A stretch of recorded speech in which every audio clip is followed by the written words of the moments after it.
Is it gonna be on the same link? Probably not. Okay, so we're gonna do the social network thing again. Yes. Alright. I do not want a Windows capture. I want a display capture of my other display. Thank you. I have video output capture. Are you on the stream and can you hear me? I can hear you, but I don't know. On the stream, I mean. Uh, Wait, hold up, because okay, there is the new stream. I'm clicking it. Okay, no, I can see you and I can hear you also on the stream. I can see each other. Okay, and you can hear yourself? Oh well, yes, I can. I do hear myself. Yes. Perfect. So that should mean that we're good to go. Indeed. So I got to copy this link, and are you gonna do or do the post, and I'm going to retweet it and such. Yes.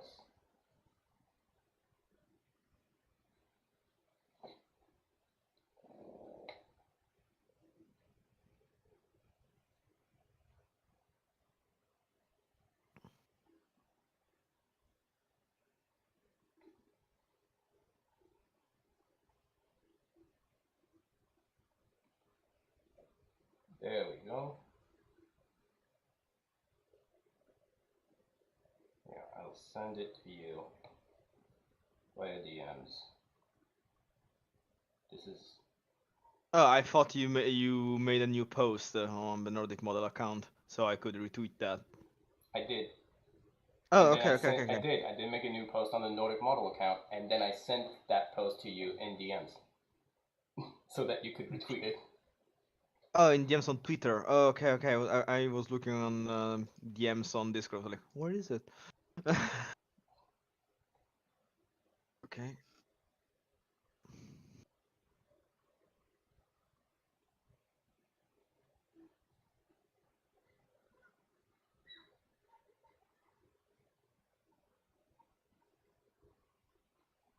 All right. Okay, okay. So Share then such. let's recap and start from the beginning.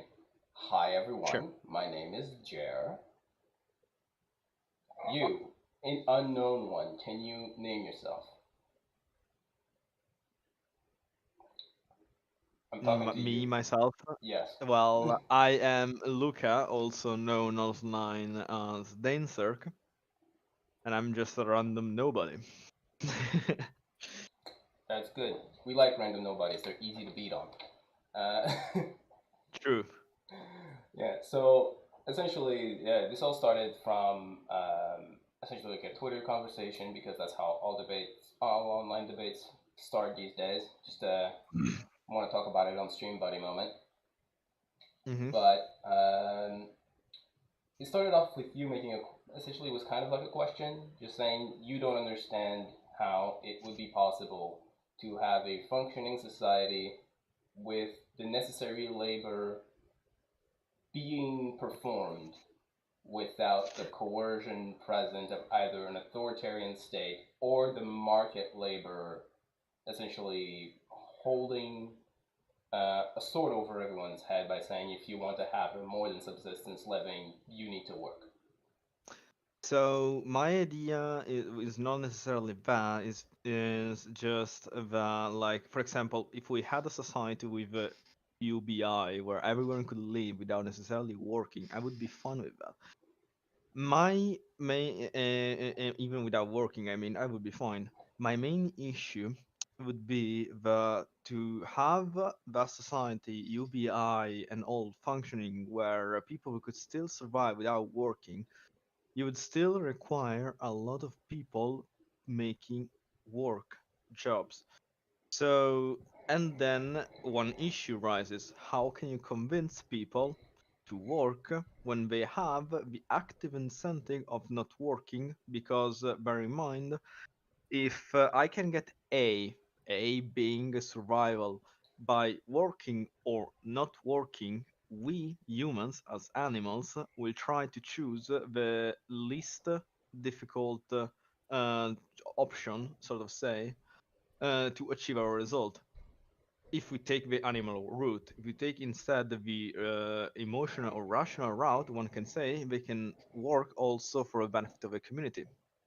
Well, it's not But just in general, it's not just the benefit of the community. There's also the fact that essentially people derive a sense of accomplishment from work a lot of the time. They when uh, mhm, and that is a personal incentive. That's part of the human element. There's also the sense of an opportunity for social interactions that you would not get if you do not work and just stay in your house and play video games all day, for example. Anyone that's lived mhm. a prolonged state of unemployment where you just kind of sit at home with nothing to do, know that that's a pretty pitiful existence. Um, Absolutely, absolutely. But but here's it the issue. is the first issue I take with that is that you've taken into account, okay, the coercion that pushes people to work is gone, and therefore you've seen an equalization of essentially the incentive. People have enough to live comfortably without working, therefore, why would they work? Is that your question? Why would they work without any kind of further incentive? For example, my idea is that UBI would perfectly work if monetary gains would still be possible. So, for example, anyone could survive by their own UBI, but if people wanted, they could as well search for jobs and improve their conditions even further. Right. So this is where I think I'll differ from Demon Mama with you. You had a heated conversation with. Um, I don't have a problem with monetary or otherwise other compensations for work. What I do have a problem with is essentially the centralization of ownership and the centralization of power over modes of production in the hands of the very few rather than of the people who directly benefit from that work and who directly engage in it. Hmm. So So, mm, so I don't have a problem with the concept of compensation or even salaries. I have a concept with people essentially needing a salary and being only compensated with a salary when that salary doesn't necessarily reflect the value of the work that they put in. It just reflects the market value that they have as an employee in comparison to, well, when relatively when accounting for the supply and demand of labor in the labor market. So, so in the last few weeks, I've been debating with some communists in regards to how would the communist society exactly eliminate alienation, right? Because this notion of coercion of work has been a discussion I've been carrying out with many people over the previous months. In general, the argument that I present always is that the idea that people would be willing to do other jobs, other tasks, even without monetary gains, is completely true. There would be people. But my main argument is in regards to there wouldn't be enough people. I want to make a small example. What I mean by this. Italy, 2022. In the current situation in Italy, universities lack students. There are not enough students studying in Italian universities. And one of the main reasons is because of the small monetary gains that individuals get by doing university. In fact, either they would be forced to work abroad or straight up just, the work dictating lower wages. Wages that are so low that they are basically on the same level as jobs without any kind of specialization.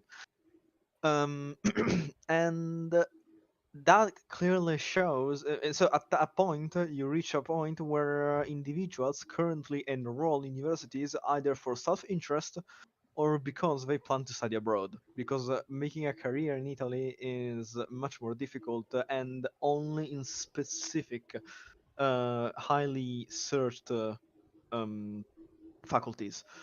But regardless, what I meant to say is that right now, so people have very little incentive of joining the Italian university, and this carries a lot of problems, especially in specific fields like medicine.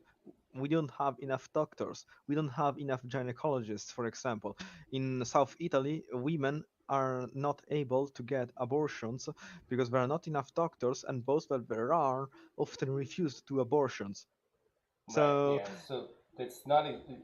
I know that I'm not entirely familiar with the situation of Italy, but I mean, medical staff, um, like medical staff shortage, or essentially like a labor shortage in key industries, or even generalized labor shortage, is something that many nations are currently going on, mhm. with the coercion still in place. Yes, May but I think again and with why also the other incentive structures still in place.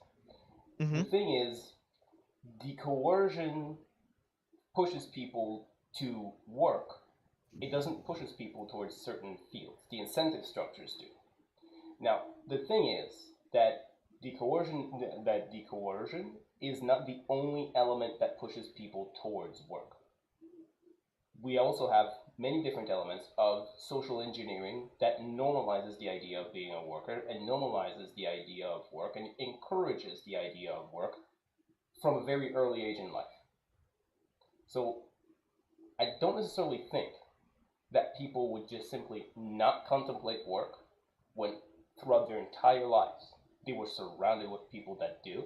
They were surrounded with media that essentially promotes the idea of work or normalizes it in their head from an extremely early age. I think so that the again I think oh sorry, go on, see if you had to finish. I interrupted you. so I think that essentially you can't just say that the coercion itself is the only thing that pushes people to work. No, no, no, no, no. By all means, I'm not saying it's the only thing that pushes people to work, but bear in mind, it's the one thing that matters the most. Because again, even if one is influenced by the entire lives of working, of seeing other people working and such, even then, that doesn't mean that they are doing a job that is strategically effective to the community or to the society they're living in. And this is Then that's why we need to create the incentive structures that actually directs them towards those fields, and not just directs exactly, them towards those fields, but directs them towards education in those fields. If exactly. you, Sometimes there are for example, things. sorry, right now here in Quebec, we're dealing with also a teacher shortage. We're dealing with a nurse shortage. We're dealing with a doctor shortage. We're dealing with a generalized labor shortage.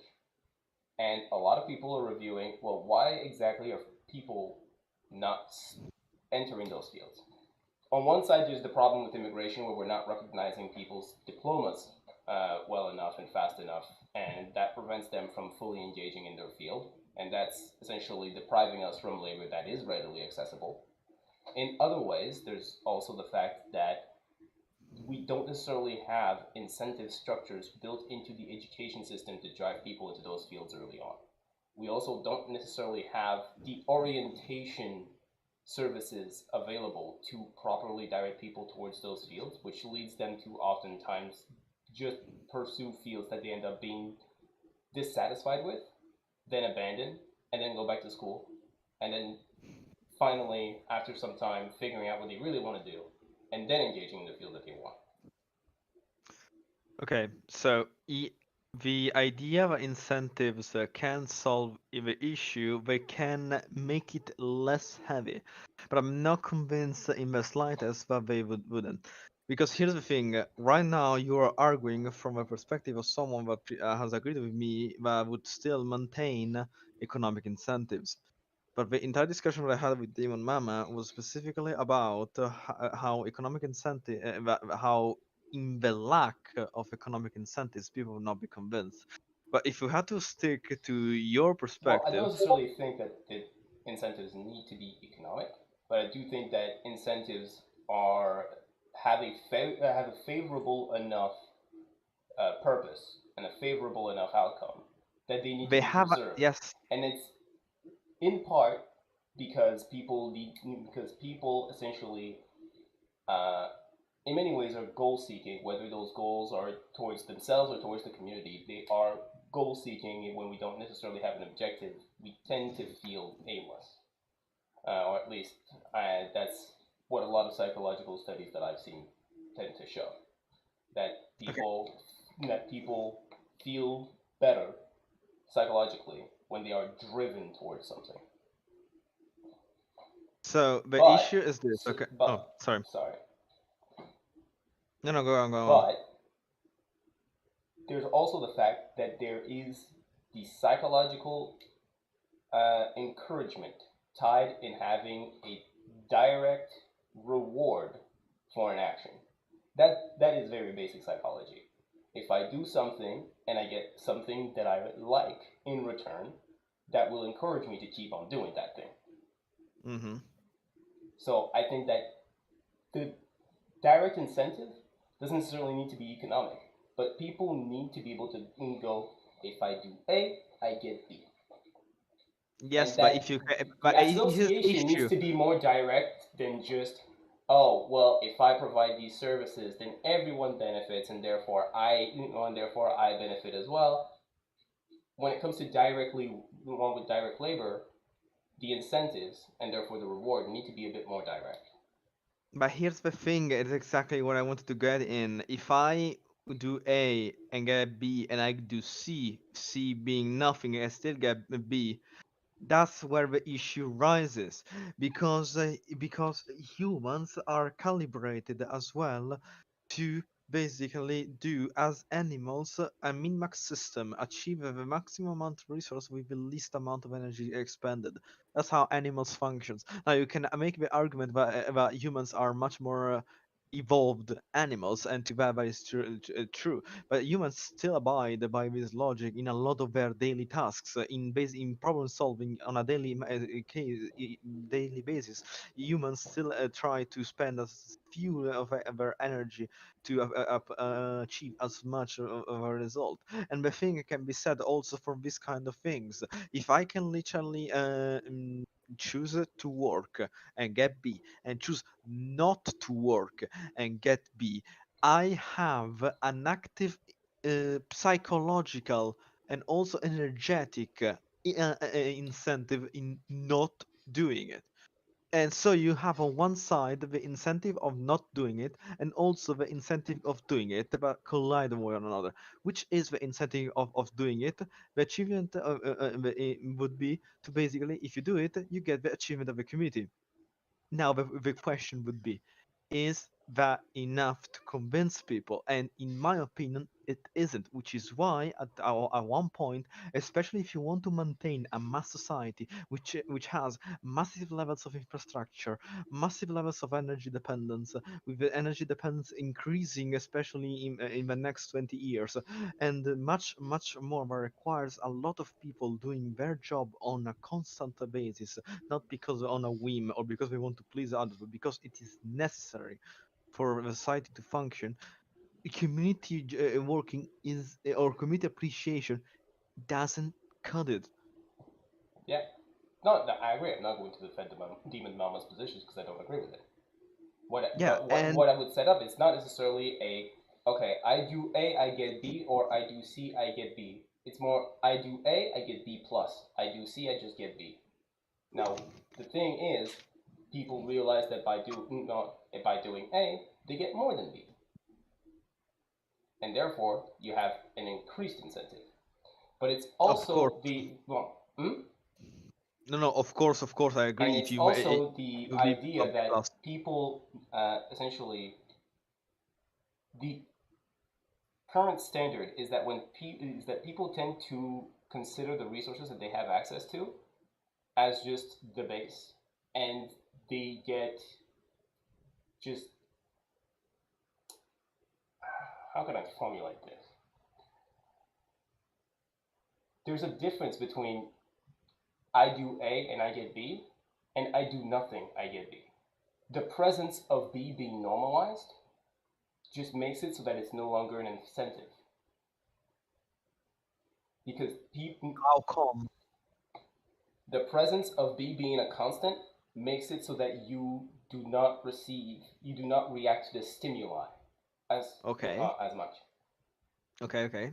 And I this missed. is I understood. Yes. True. so. This is why we need to. Also, this is why when B is normalized and people don't react to the stimuli as much, then B plus becomes the only incentive they actually react to, and that Not in itself. necessarily, though. Not necessarily, though, because again, what we are talking about normalization are rewards in terms of either payment or resources they may use by themselves, aka energy, electricity, or like tools, phones, computers, other tools of any kind, rewards, so to say. The normalization of tools is present in society because they exist. What is normalized is not B, but rather the possibility of achieving, obtaining these tools and such without necessarily putting any kind of investment in terms of energy first. What it becomes normalized in your argument would be that it would become important to work for community recognition. But again, that loses its charm very quickly. That's not what I'm arguing for. I'm not. No, I'm you. not saying that people are working just for community recognition. I still would maintain incentive structures other than just community recognition and the good of the community. Hmm. So I No, okay, okay. But at the end of the day, even if you made incentives cannot solve everything. For example, if there was a crisis in this very moment as we speak, which there is, a crisis in the microprocessor industry, you would desperately need workers in that field. Because otherwise the entire global structure started to have deep shortages in a number of things, many things well, actually. you would need And production to you would need production, but that doesn't necessarily mean that the production requires as many workers as it currently does. There is also the reduction of the need for labor through through automation, and also the okay, reduction of a need for labor in different fields that are not actually engaging in fruitful production. There are many different forms of labor that are that exist today that serve pretty much only for capital production without actual material production, and so I that would not necessarily be engaged in. okay, so whatever argument you may make, like for example, you can reduce the number of workers by reducing production, and all of those arguments are sound. You can those, but those are different topics altogether. But don't really touch what we're talking about. Also, sorry if I'm scratching my eye. I got something in my eye and I can't get out. Anyways, probably it's my That's fine. It's regrets. alright. You can do what you want with it. No, no, but like as I was saying, we can stay and discuss about the possible degrowth tactics all day long. But those are not even our focus. What I It's not a matter specifically of degrowth because essentially it's not necessarily a matter of material degrowth. It's a matter of essentially the growth of capital itself would not necessarily be a focus would because, what would that entail exactly? well, imagine there are certain jobs that are entirely that result no material production that result in and that don't necessarily also contribute to the logistical allocation of material resources that serve only uh, to increase capital production without, Could could you give me an example? let's say, a stockbroker Okay. that's entirely dealing with capital, no Okay. real production. Okay. Okay. So I want to. indulging a bit in this. I generally don't think that we should value the only jobs that matter only those that produce. Let me explain what I mean. Even if you allocate the production, or even if you value production, the workers will never by themselves have enough knowledge to properly understand the effects and influence of their production. This is why jobs that do not produce, such as organizers, such as managers, such as, for example, Well, managers are actually, I wouldn't consider managers to be useless in terms of production but because they actually help with the allocation of resources. It's just human resources. Okay, but the same can be done, for example, for pollsters. The same can be said for even capital broker. What does the stock broker do? It moves the capital. But what does the capital do? It gives resources to certain places where those capital is supposed to go based on investments. And the capital in turns increases production somewhere without No, without not necessarily. not necessarily, but that is the core idea. Of course, we can talk about distortions of every job all day long, but that is And the purpose of the job. let's not forget that the stockbroker will do it. He will do it not just based on where capital should go, but based on capital speculation.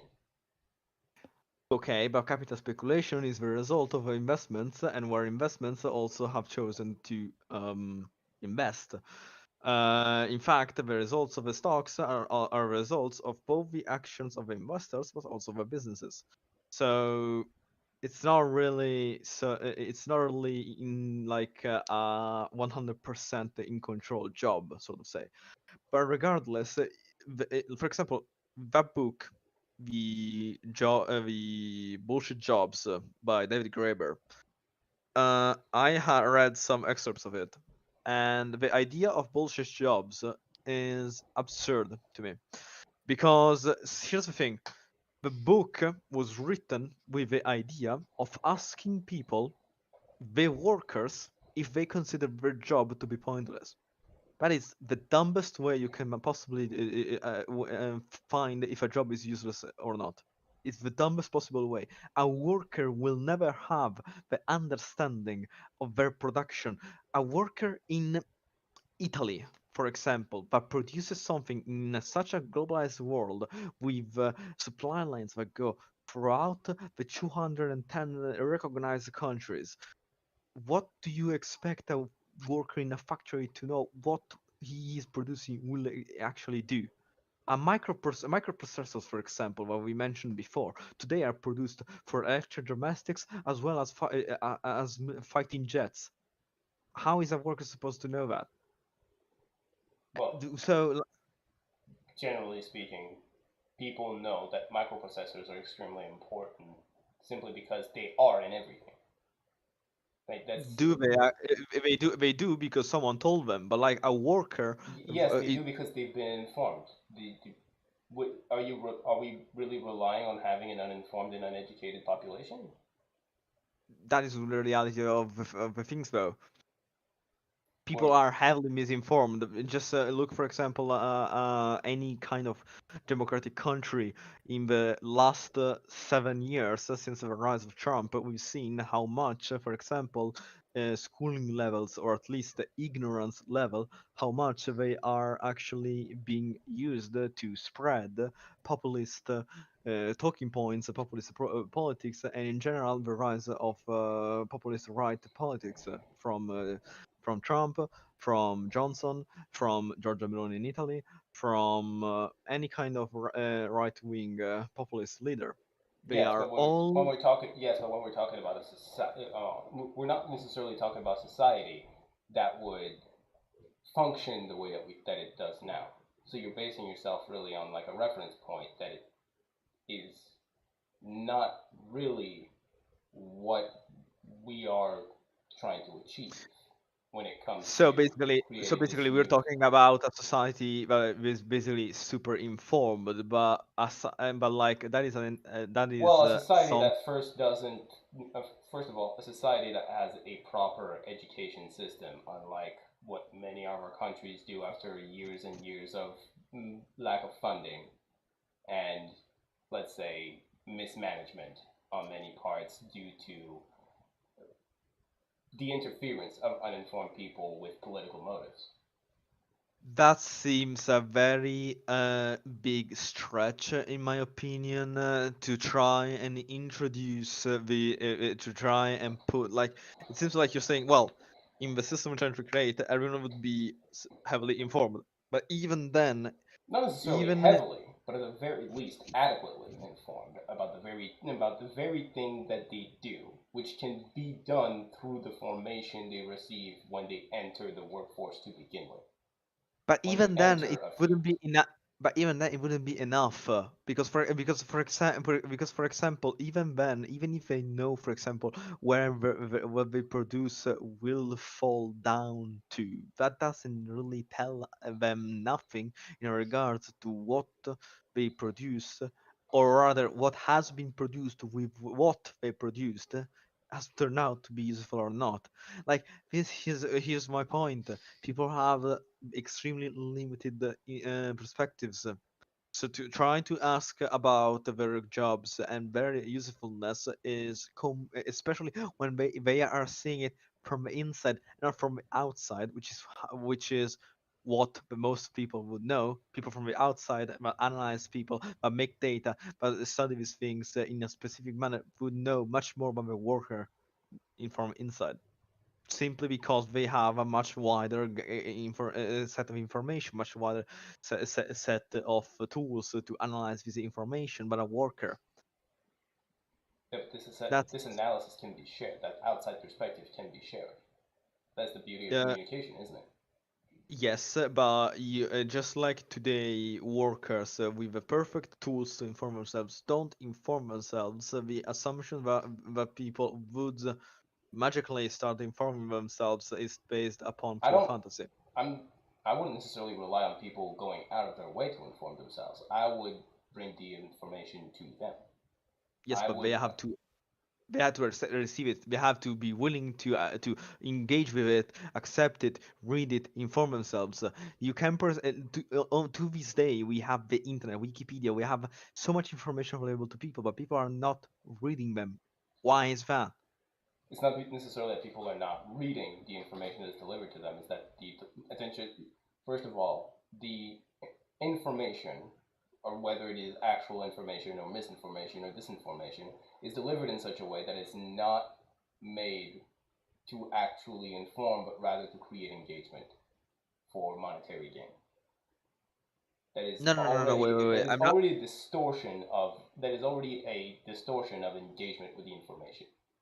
And then we have algorithmic forces that drive people towards engagement in itself, whether it be with information, misinformation, or disinformation, regardless of whether or not that is information, misinformation, or disinformation.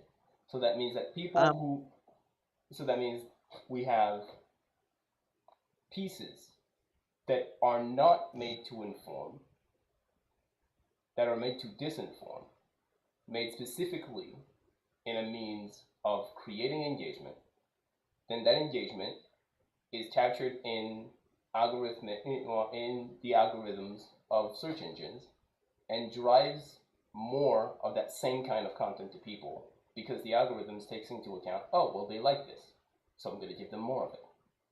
why are you analyzing the idea of information represented to you from a social media perspective and not from from a Google slash Firefox slash Opera search I engine, am which thinking of it in a Google slash Firefox slash Opera means but because that like is because but you search have it engines work with these kinds of algorithms as well.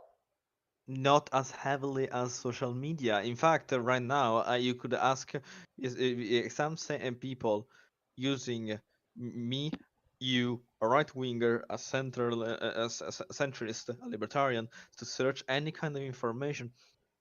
The core results would be, if not very similar, the same. They do not differ much. In fact, especially in terms of monetary gain, Wikipedia is free. It's there for everyone to gain information from.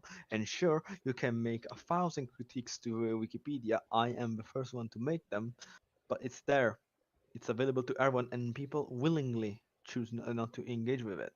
Well, there's also the fact that people have been taught to essentially disregard it up front by the education system for many years. But that's neither here nor there.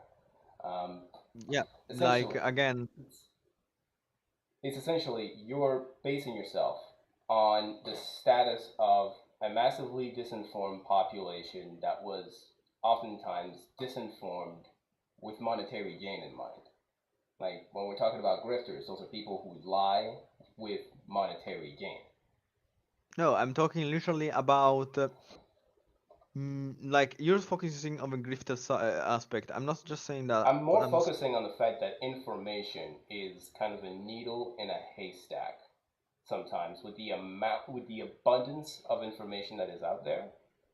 It is sometimes very hard to find a precise piece of information. Actually, so it is I completely often very difficult. I completely agree with you. It is difficult to acquire correct information by all means, which is why the European Union has started a program to immediately flag fake news and actually increase the healthiness of public information, which had good effects, by the way. But regardless, that's nor here nor there. But like, what I'm Yeah, trying but to I feel like say we've just shifted off and the subject a bit, though. yes, yes, Yeah. I wanted to go back to the subject. Is that in origin you mentioned the like my whole focus since the beginning has been that coercion is needed for society to function because there are extremely high needs. I wrote like here a small note to remind of all the points. Like I want to ask you exactly what do you disagree with what I'm going to say now. We have literally right now, as we speak, extremely high levels of energy demand increasing, especially in developing countries. And the world has become extremely complex. We have basically a myriad of resources that need production, sourcing, uh, uh, uh, um, the elaboration of those resources, and the shipment of those resources. The idea that they have to be shipped raises 1,000 of issues in regards to infrastructure that needs to be maintained. All of this needs to be maintained and be kept alive 24/7 to maintain mass society alive. If it Well, doesn't, infrastructure it doesn't need collapses. 24/7 maintenance.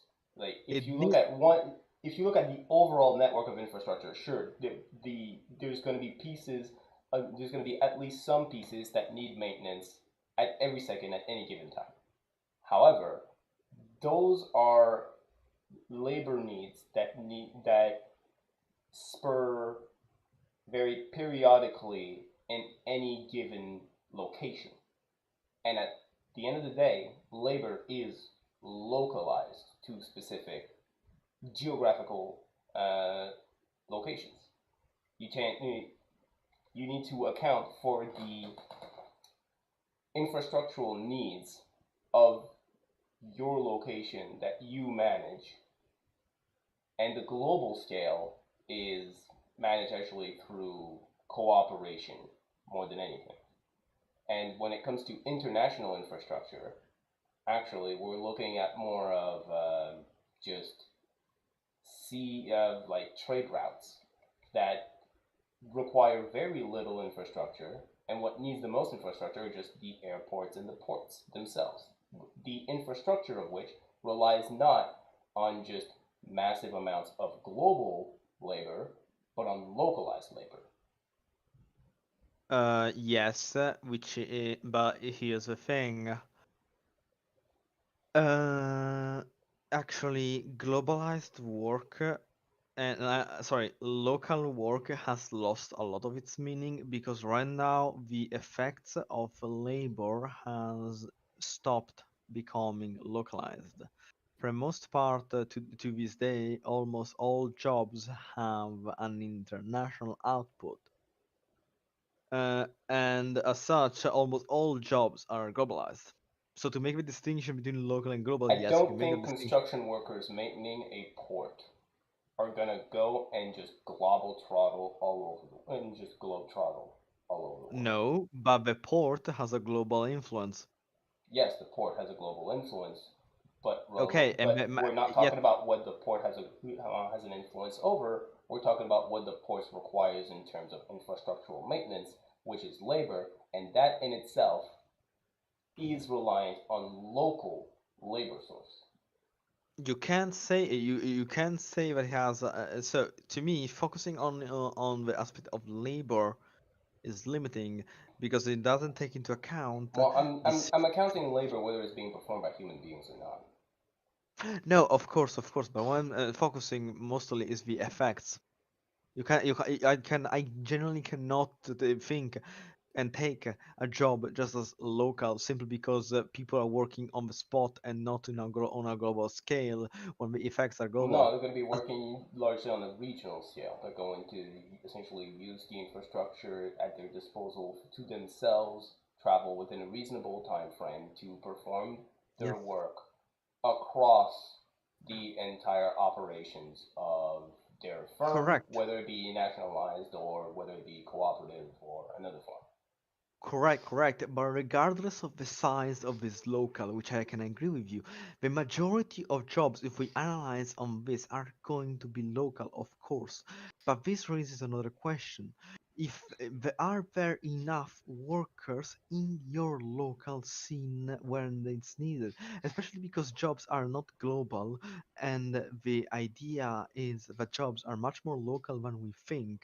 The issue of having enough workers for a task or not becomes even more prevalent because especially for workers maintaining a port in a specific region that may have one or two ports, if there are not enough people to maintain it efficiently, you're going to have issues on a global scale. And this is just the example on the port. There are so many more others infrastructures and things that need constant working, maintenance, assistance, etc., and that have an effect on a global scale.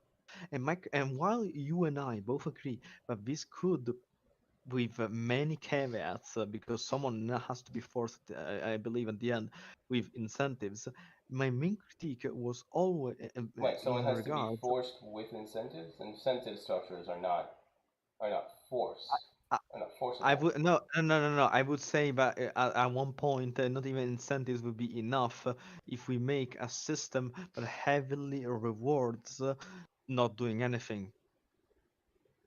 That is Heavily, my point. but see, that's the thing. People have, how can I say this again? People react to a to reward systems, Mm-hmm. right? Yes. When something is omnipresent, when your current standard of living, the baseline standard of living, is omnipresent and assured and doesn't doesn't necessarily require any input on your part, it is no longer a reward. It is the standard, What? psychologically speaking. So, no, psychologically speaking, if I don't get it. okay, Could you if repeat the that? okay, let's say if you have the presence of let's But if you have if a rat always has the presence of just basic food that needs to live a pretty comfortable life, but it needs Okay. to perform a specific action to then get a treat, which is a special kind of food that actually derives a sense of reward. Mm-hmm. Then it will still engage in the action needed to get that reward, even though it still has everything it needs. Not necessarily.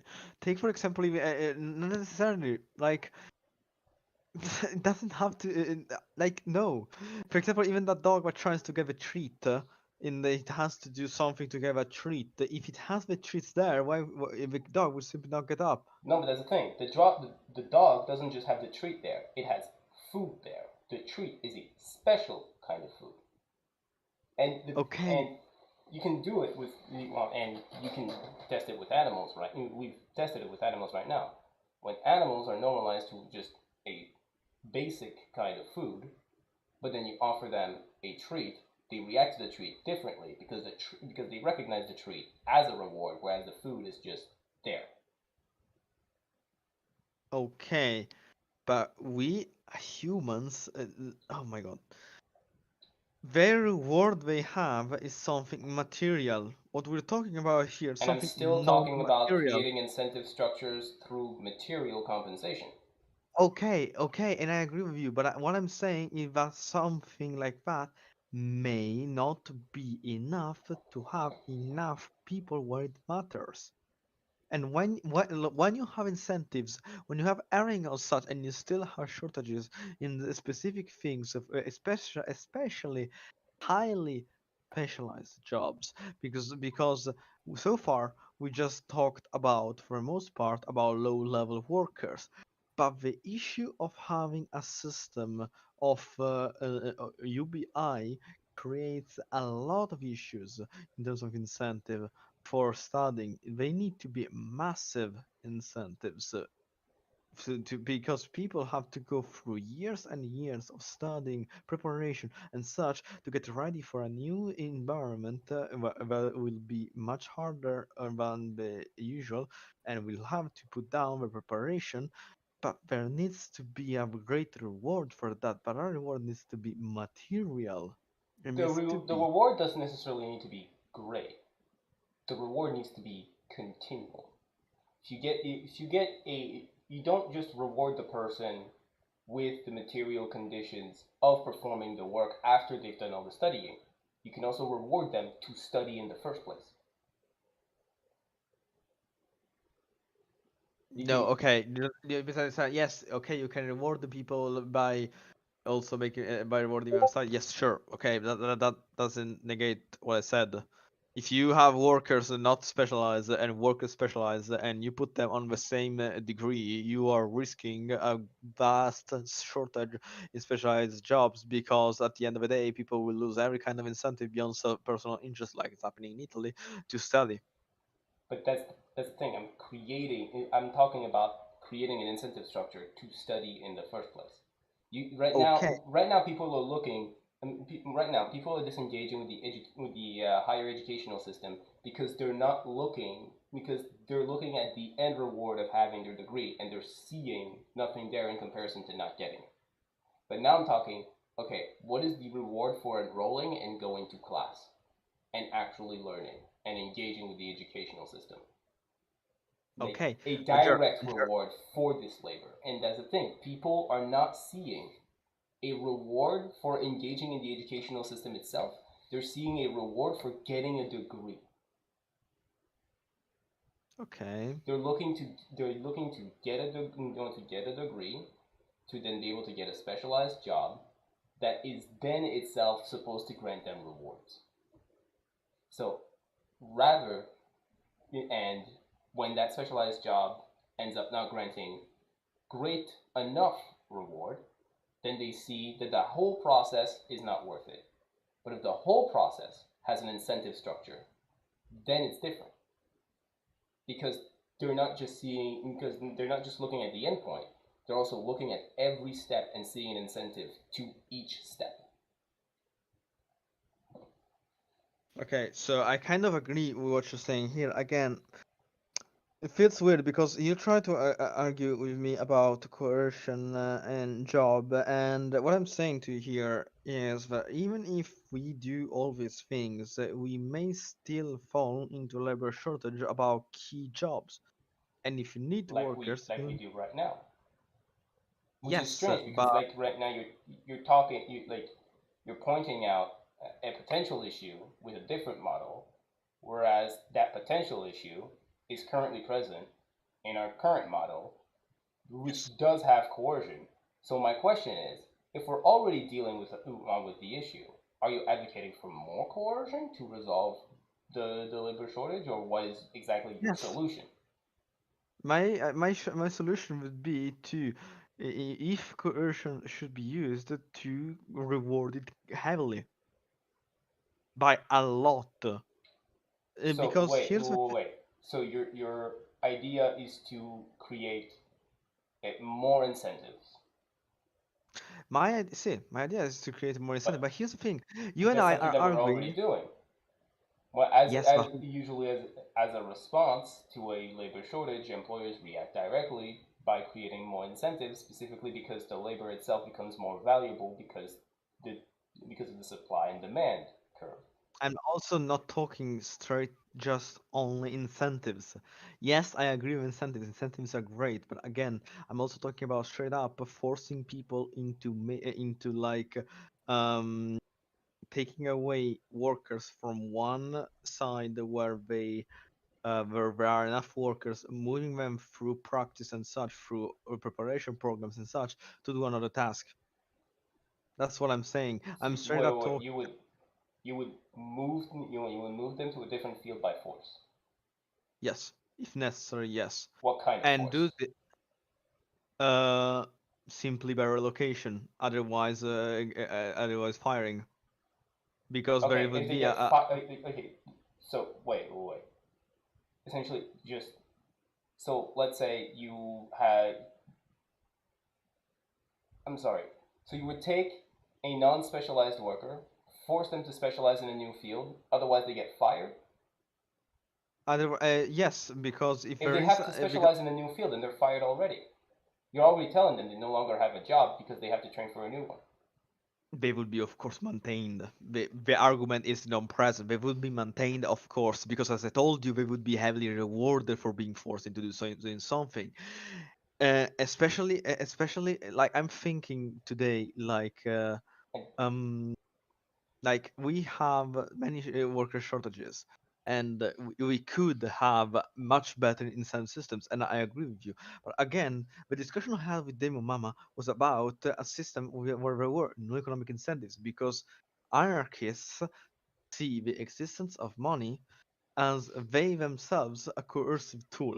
They would be coercive in nature. So you and I discussing is like here on one field. The discussion we had with Dimo is another field, because you and I can talk about how good the economic incentives are all day, but my notion about coercion was not necessarily forcing people. If it's necessary, because otherwise society collapses, yes, you have to force people. Otherwise, there are deeper needs of society, but like if there is no forceful activity present, it would still be coercive because of the existence of money. So you and I can talk about economic incentives how we want, but but the existence of money would still make them coercive by nature based on the anarchist discussion. And so my entire discussion was exactly about that, about the fact that even if you take away money, you take away economic incentive, you take away anything, you risk to have massive job shortages, much more heavy than we have now, and would have no economic incentive to bring people on board, and all you would have would be community appreciation, which would not be in the long run anything. So yes, I agree. you also get the material reward of your own labor. If you But, also let's if you say are you not, produce if let's say you produce food, you know that that mm, food will feed you. yes, but It will not only feed you, it will feed the community, but it will feed you directly. You are directly yes, rewarded by your work.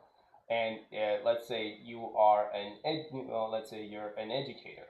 Okay, your labor will directly create those who will then aid you by becoming medical staff or becoming laborer themselves. I And agree. But that's when essentially the whole concept of it helps the community isn't the only thing. It's also the community helps me, therefore by helping the community I help myself. And that's an issue that I actually have with with the anarchist thought, is that people do not think in those terms that clearly. It's a Jer, very rational, it's a really like rational thought of like, I rely on the community, therefore by helping the community I help myself because I because I help maintain the systems on which I rely upon.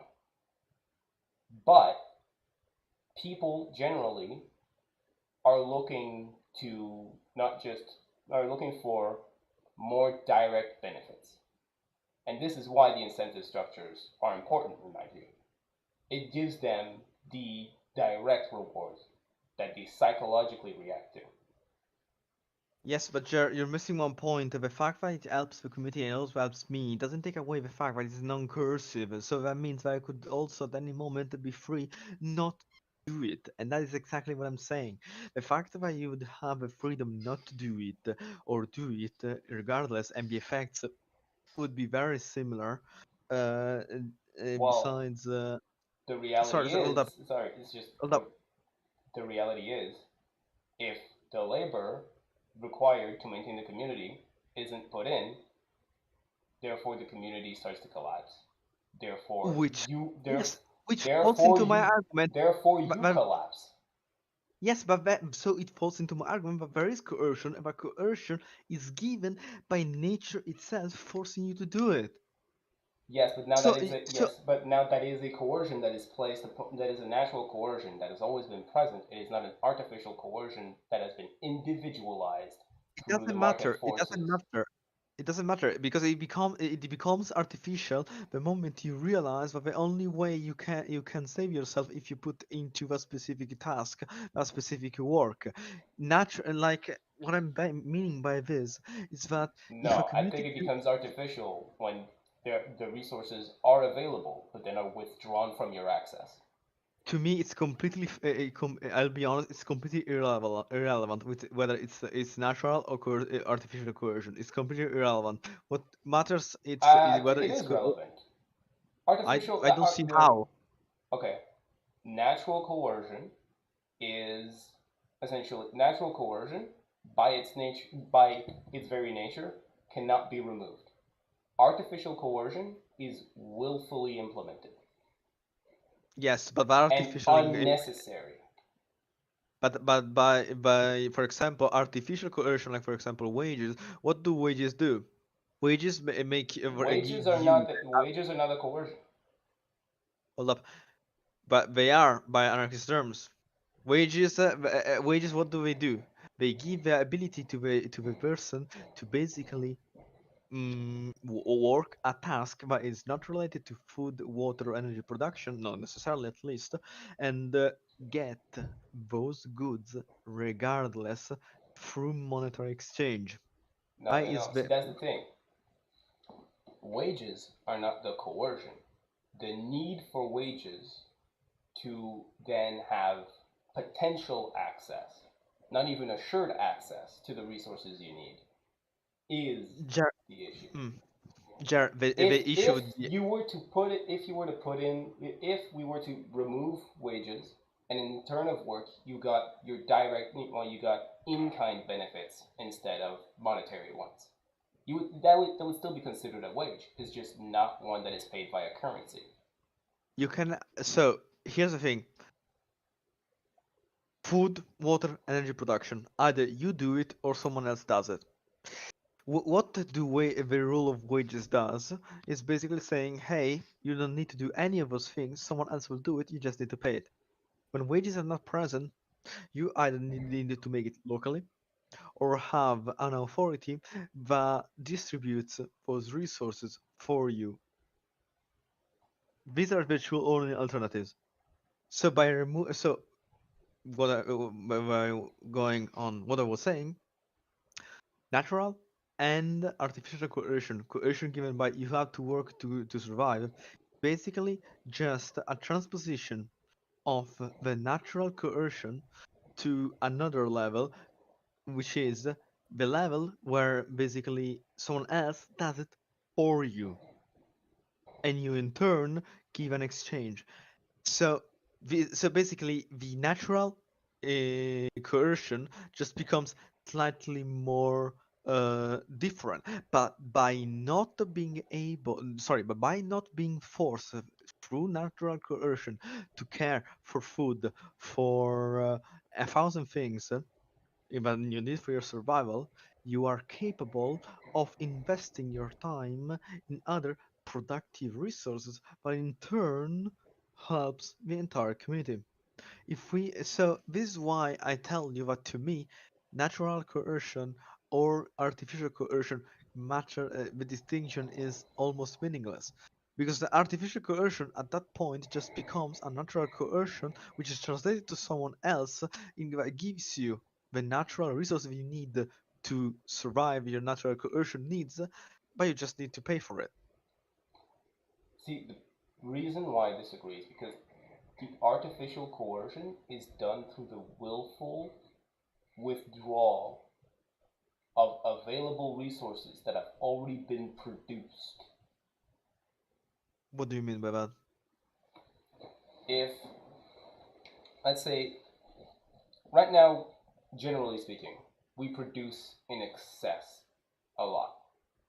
Just considering like food, for example, There is a reason for that, but we'll get to that there is later. a there Sure, is go on. a there is a lot of excess, and even even when the food is not, um, let's say when the food is not being sold, therefore is not even therefore is not even relied upon for profit by companies, it is still withdrawn from access to people, and that means that that excess goes to waste, whereas people suffer because of that lack of access to a resource that has already been produced.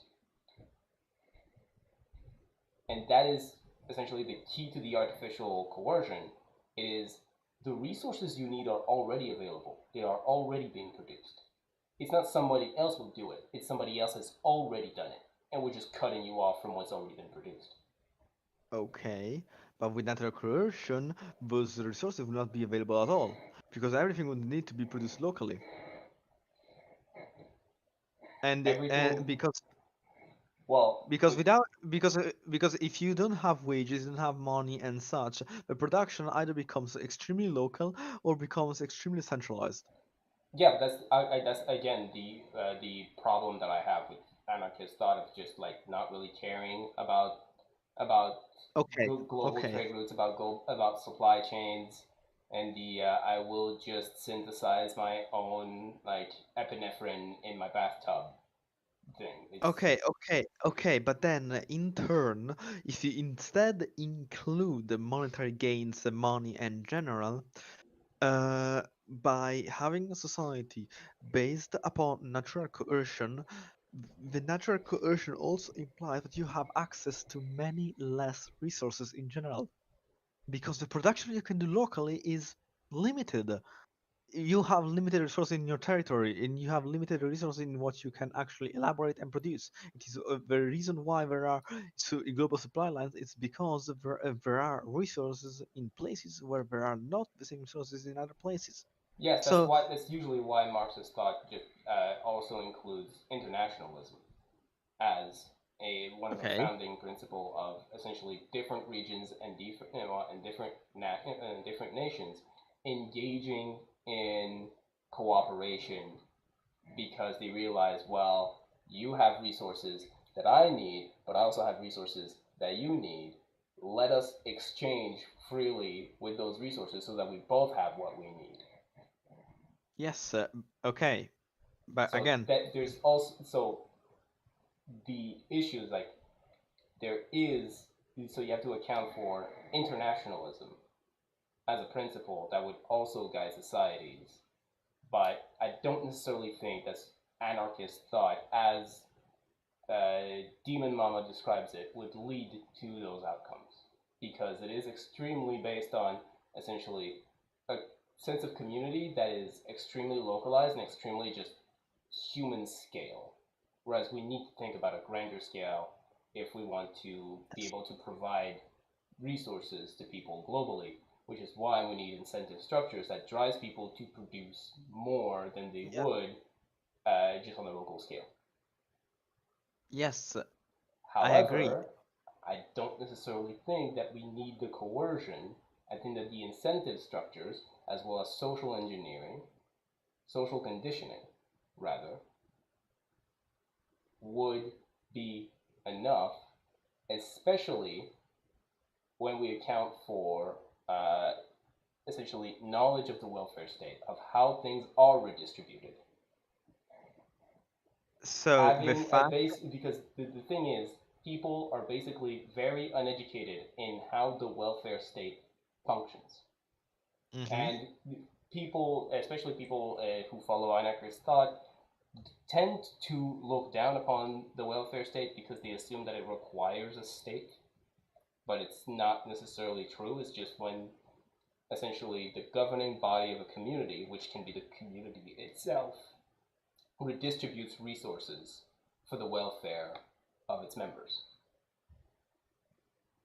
So the welfare state, i.e., the redistribution, the collection and redistribution models, is very unknown by the people, by everyday people. People are not educated in necessarily how it functions.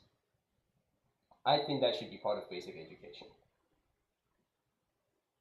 and I think it should be part of a continual education. Whenever there are changes made to how the welfare state functions based on different needs, based on different situations, people need to be informed not only of the how, but the why, not only of the what, but the how and the why. Yes, but you are placing a massive burden both on the welfare system, but also on the population on being constantly informed, constantly aware, constantly available to acquire Well, that's those. because I would want the population constantly involved. That is Yes, but that is one of the that is like one of the bases of democracy. People need to be involved in the process if they want to have their people voice don't heard. involve themselves. People today, to this day, have already all the ways to be involved, and they just don't involve themselves. In the U.S., for example, in the last elections, around 45% of people didn't vote. That is actually electoral disengagement is down to many different factors, but that is not due to just people don't care about the democratic process. As a matter of fact, I would say that the lack of democracy in the US is driving people to disengage with the democratic system that is still available to them because they are seeing that their voice is not being heard, mainly because it is being suppressed by the system at hand that does not actually listen to every voice equally. Okay, And but at the that same does time, you not can also seek and turn. that does not seek out their continual engagement. Yes, but also you can also move the coin on the other side and say that these a great number of people also do not vote simply because they aren't willing to actively act upon things that they are not happy with, or they are rather not completely engaged with politics, or a thousand other reasons.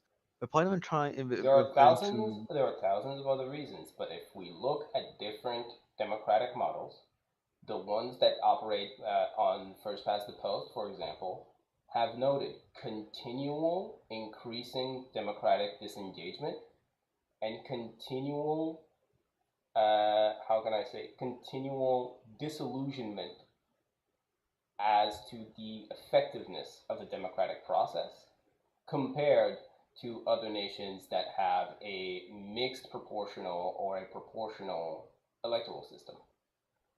So what we see No, is specifically there are different ways of implementing democracies that actually encourage engagement and have bred results I in that completely sense. agree with you here. And I think There that can those be. systems can be perfected and better implemented still. Yes, I agree with all you say again, but this doesn't in any way cancel out the fact that people would still heavily not participate. And if Heavily enough? Because, I mean, consider the fact that, okay, how much of the population right now do you think doesn't work? Of like, let's say in the United States, what percentage of the population do you think is not a worker, is not producing, and is only consuming? wait, you also mean voting by production vote because, like for example, Just one doesn't pollster work. doesn't Just produce. doesn't engage in the labor market at all. Just does not work. Oh, it was around like 80%. Hmm? unemployment was about 8%, if I remember correctly. Okay, yeah. Unemployment is based upon the population you expect to work. The actual number is 50%. Why Because do you say that? because unemployment doesn't well because unemployment will actively withdraw children that are not expected to work, so you don't count them for unemployment. It also Mm-hmm. doesn't account for the disabled that have their benefits acknowledged, as in the to say that they can't work. Those have been withdrawn. Mm-hmm. It also doesn't account for also doesn't account for the officially retired who do not hold a job. You withdraw them. Okay. So you account for all of those plus the 8% that's left. Then you have 50. Mm-hmm. So that is a significant disengagement in production. Mm-hmm. And And yet, and yet, society still functions based on just the 50% that's left. yes, and So what I'm saying is, when you're talking about uh, when you're talking about engagement in the labor force, engagement in labor that is not heavy enough to sustain a society because of a lack of coercion, there is already a large disengagement with production hold that up, hold up, hold up, hold up. is We are talking about a disengagement, but it cannot in any in very little way actually provide ethical use of labor unless you're willing to engage with child labor, which I've never engaged with. well, the current system that we have right now does engage in child labor. Yes, and I do not support it. It But doesn't I'm even just engage in child labor; it also engages in just plain slavery right now. Just in the yes, United States, we have slavery. They have slavery. yes, and what I'm saying is that just because there are 50% of people that do not engage the labor market, so that would mean, hey, we can have large chunks of people that do not work and for society functions. By all means, I never negated that. Sure, you can have millions of people not working and society doesn't collapse. But that doesn't take away from the main argument I'm presenting. But even though you have people working and maintaining the society, even for the other people that do not work, that doesn't mean that the way they work is useful. The way the workers are divided into the different sections is useful enough for entire society if it's efficient, if it's No, we have useful. large sections of workers who are not useful right now. That's the problem. They're useful because their jobs are being maintained, even though they could easily be replaced. They could, when we're talking about, let's say, like cashiers that could easily be replaced by self checkout, for example, or other service jobs that are not necessary but are maintained due to a lack of technological development, Investment. or a lack of also just technological adoption in certain industries. Now we're talking, and the reason why they're not being engaged in isn't because it wouldn't increase efficiency. It's because it wouldn't increase efficiency enough to derive a monetary profit for the owners. Whereas Hmm. if we're looking at it from just we need to we need to reduce our labor needs so that the people who are engaging in labor through the incentives without any coercion can then be moved to other fields. Then Okay, I don't get like okay, sure, I agree. But again, there's the problem. I The What I'm saying is we have a system in which the adoption of innovation is reliant upon upon profit, whereas innovation in itself can have societal benefits that are then disregarded because it is only adopted through the profit motive. a profit motive is in itself an economic incentive that you yourself and I both support though. You The cannot profit motive. What I'm talking about is the profit motive, not of the worker, but of the owner. Yes, but like the idea of the or like even in a more socialized economy, even in worker workshops and all of those things, the profit motive is in itself an economic incentive. The fact that you are moving, like for like yeah, okay, you want to make a distinction between the owner and the worker, fine, that's valid, but like I don't get where you're going with all of this. I mean, trying to collect my thoughts. Sorry, it's just I had a big day. No, don't worry, you're fine. Right now, we have a lack of technological adoption of innovation and Mm-hmm. also technological development of innovation because of incumbent capital suppressing innovation coming from the competition so as to preserve its position of dominance over the market share. But not That necessarily because of that, but okay. There are also other reasons because technology has greatly slowed down and has nothing to do with capital. Okay. no, I mean there is like that's is just historically demonstrable that incumbent capital has been suppressing innovation from competition so as to preserve its own position of What? dominance Where? over a market. The idea, for example, of microprocessors have been the improvement, sorry, of microprocessors has been slowed down in the last 2 decades. It's not because of capital; it's because of limited of explicit constraints upon technology, which are thanks to research and development by governments being researched on.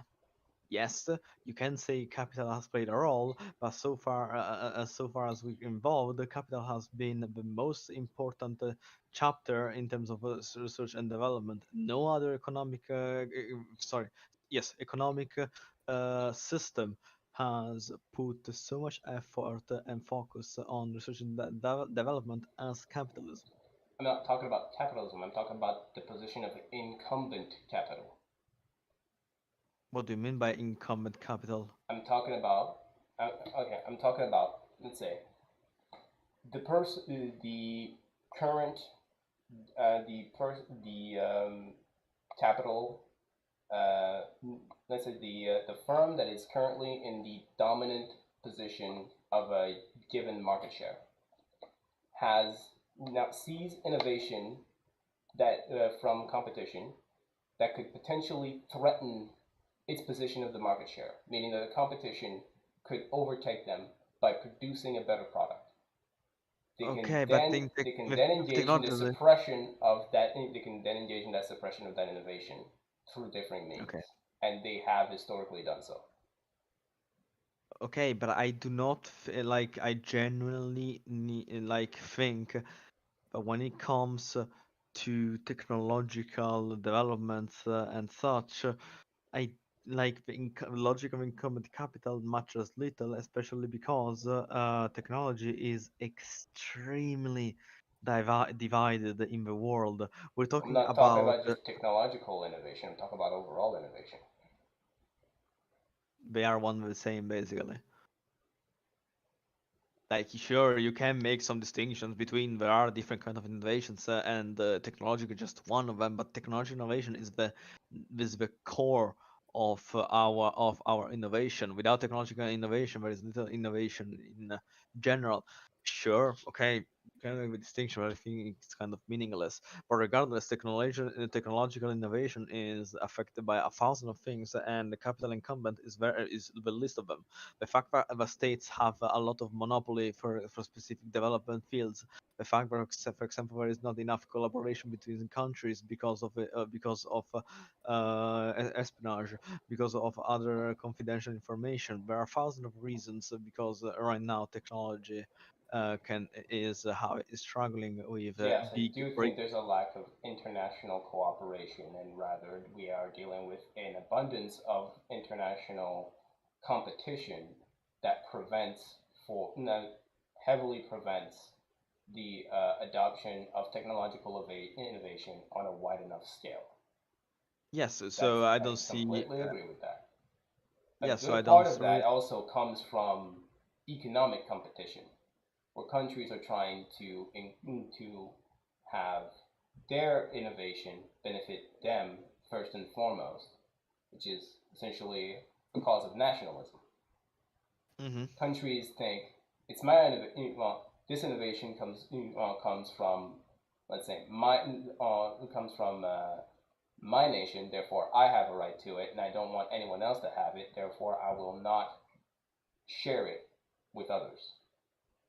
And Hmm. that's what we see. It's a lack of sharing of expertise when it comes to infrastructural development, when it comes to infrastructural Yes. maintenance, and that has that has been largely seen also in the global south, where essentially I don't want the global south to develop this expertise that would then help them become independent because I need them to remain dependent on my help. Because if they remain they remain dependent on my help, then I can continue to exploit them for for their resources, often natural resources, but also human resources in the form of cheap labor. No, okay, I agree, but like, I think we lost a bit of focus here in general. I think we said our pieces. I don't think we, at this point, we're just going in circles. Again, I agree with what you said in regards to economic incentives and such. Truly, I agree that more economic incentives are needed, and economic incentives should also be better in how they are presented and such.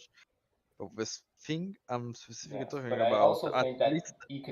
but I also think that the biggest note is that we need to have economic incentives, that we need to create incentives, not just for things that directly produce capital as we do now. The incentives are set up just for people who work and therefore help produce value. We need to help create incentives for every step that helps people put themselves in a position to produce value for others. Because, Okay. and by that I'm talking about education. We need to create incentives along every step.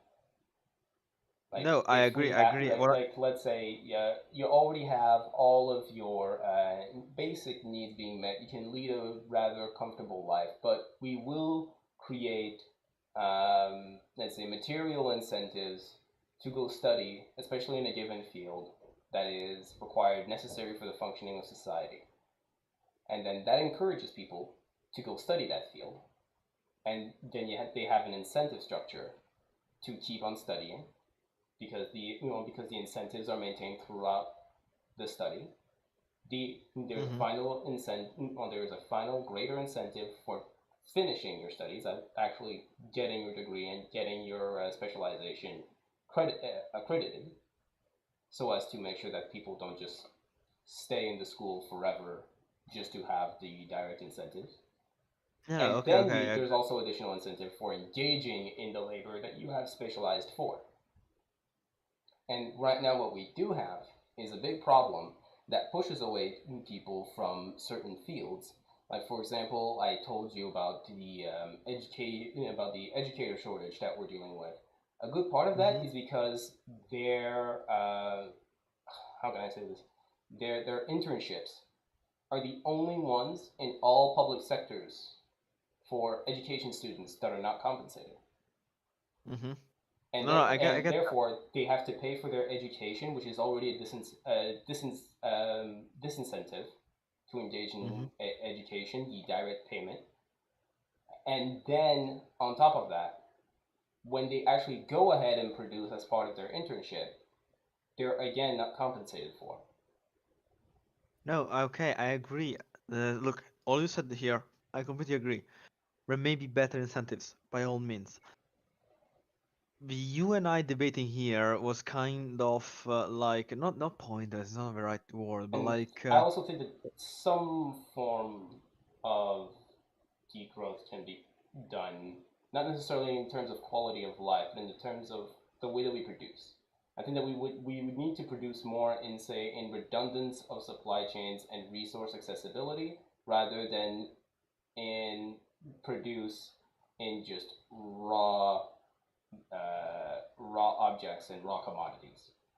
And I also think that the way in which we produce things, as let's say the current model in which people are expected to buy and then just replace their current commodity with a new one very often, is rather bad. Things are not made to last because there is an incentive to essentially put people in a position where they have to purchase the same thing over and over and over again.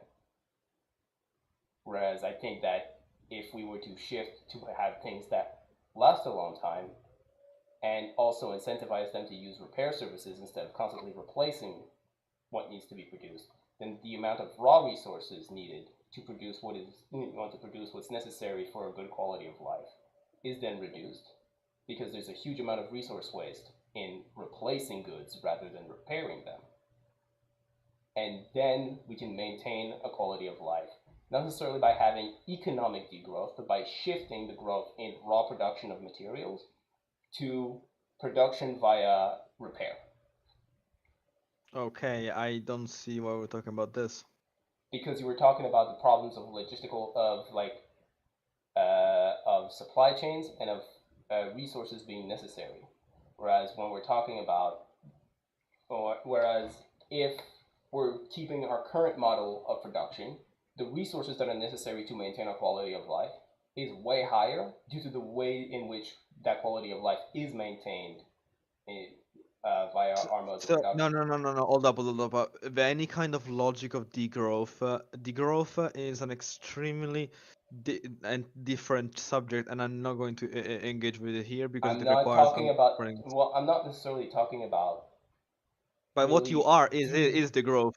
what I'm talking about is essentially moving a model of production from essentially making things so that they last longer, are easier to repair, and people are incentivized to repair them rather than replace them. Yes, but that has does nothing, literally nothing to do with anything we said so far. I was It talking is. about It does infrastructure. have it. Well, there's also a certain incentive to create. Well, you're talking about infrastructure as a matter of what we need to do to transport our resources, whether they be human or material. Hmm. That is already something that we have an incentive to maintain as is, and not just maintain but develop. Well, here I'm talking about what those infrastructure are used for. I'm talking about the actual material that help us maintain our Yes, quality but of the life on a day focus. to day. I'm talking about Yes, but the appliances. I'm focus talking on about goods. yes, but the focus on the quality of goods, it's something entirely different.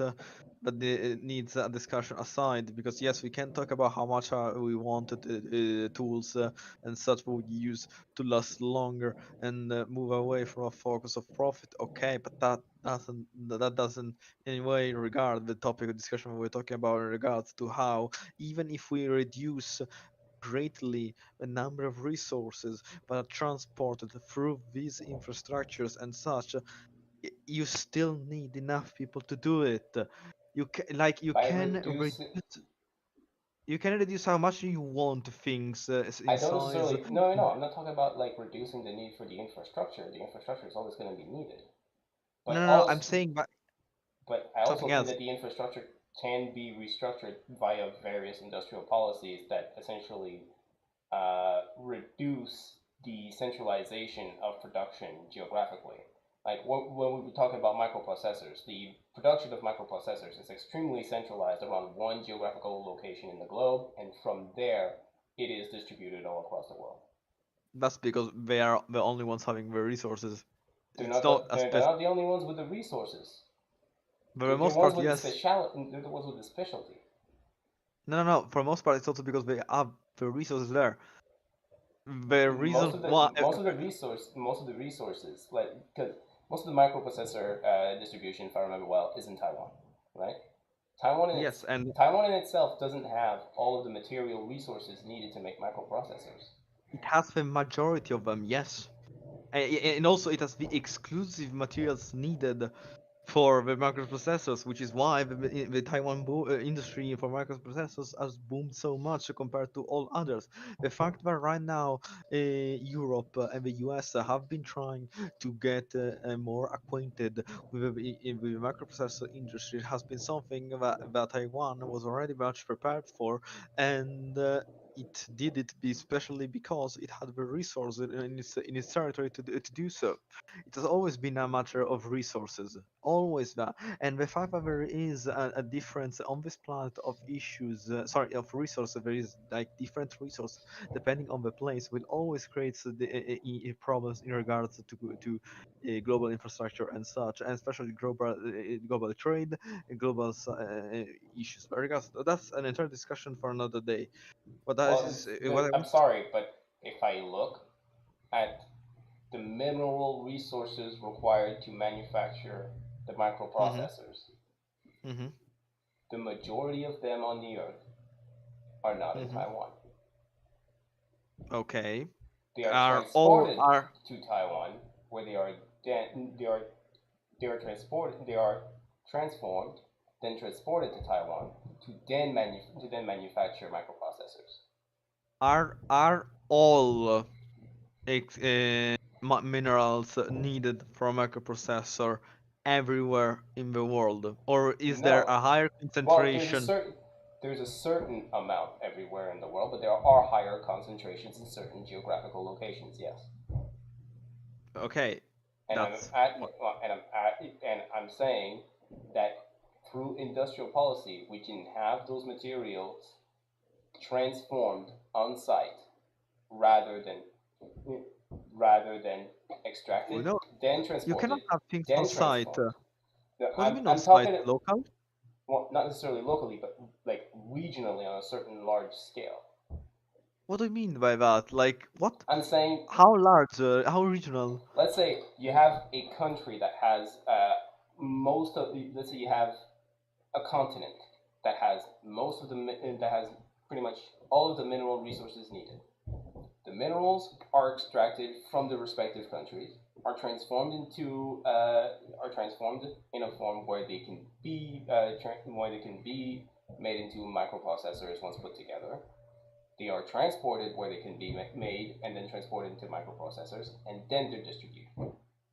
Mm. Rather than to have all of those rather than to have all of those mineral resources extracted from all around the world and then concentrated into one place The for the reason final transformation. The reason to do that is to have a lower. It has multiple reasons, but one of them is also to have a lower environmental imprint. If you have a lot of factories all around the world that try to produce to produce everywhere, and aka also produce locally, you're just going to increase the the environmental imprint of the production of a thing. The very same critique that I've done in regards to anarchism and such is that you would need to require to produce things locally, and as such increase the environmental damage massively, because if you try to produce things everywhere, you need the high tech production everywhere, and that will also imply pollution of the same regard that that specific industry causes everywhere. But instead of having damage, environmental damage caused by the production localized on a specific scale, you're going to have it much enlarged on a much global scale, since you're going to localize it much more. That kind of disregards the heavy environmental impact of having something transported many different times across many different points, specifically to reach to reach its final location of transformation, and then transported many different times across many different points again to reach to reach its distributors. And But it's yes, but the fact is that like I see where you're going. You say, well, if everything's going to be produced local and distributed not local, necessarily well, locally, but where it logistically makes sense to produce it. We want to produce it based on on the raw resources available, and then by sharing the expertise and to build the infrastructure necessary to do it where that is geographically prompt already.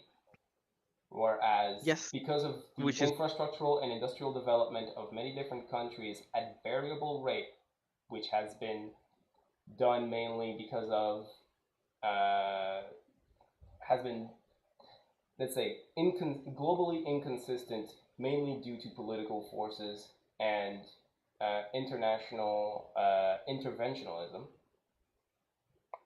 Because of that, we many of those geographically apt locations are not being used to their full potential, and yes, that makes our production and our distribution less efficient.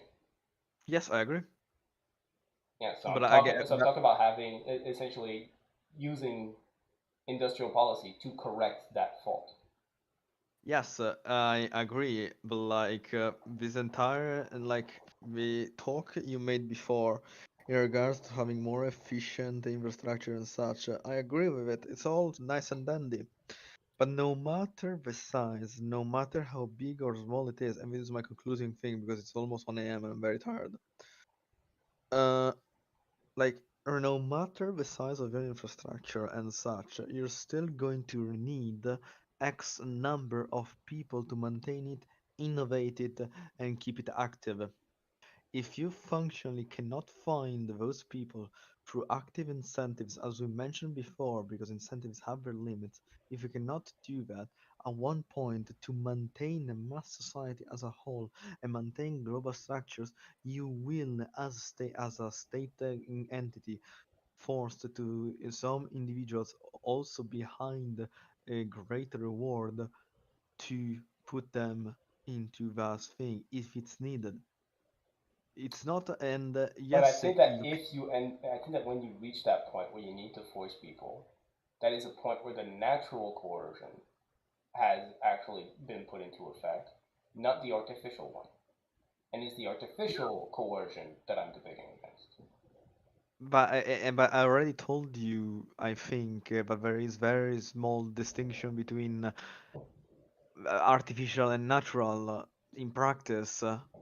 I Like, no, I like don't yes, think there is, because the artificial one is being, is being done regardless of if production actually needs it.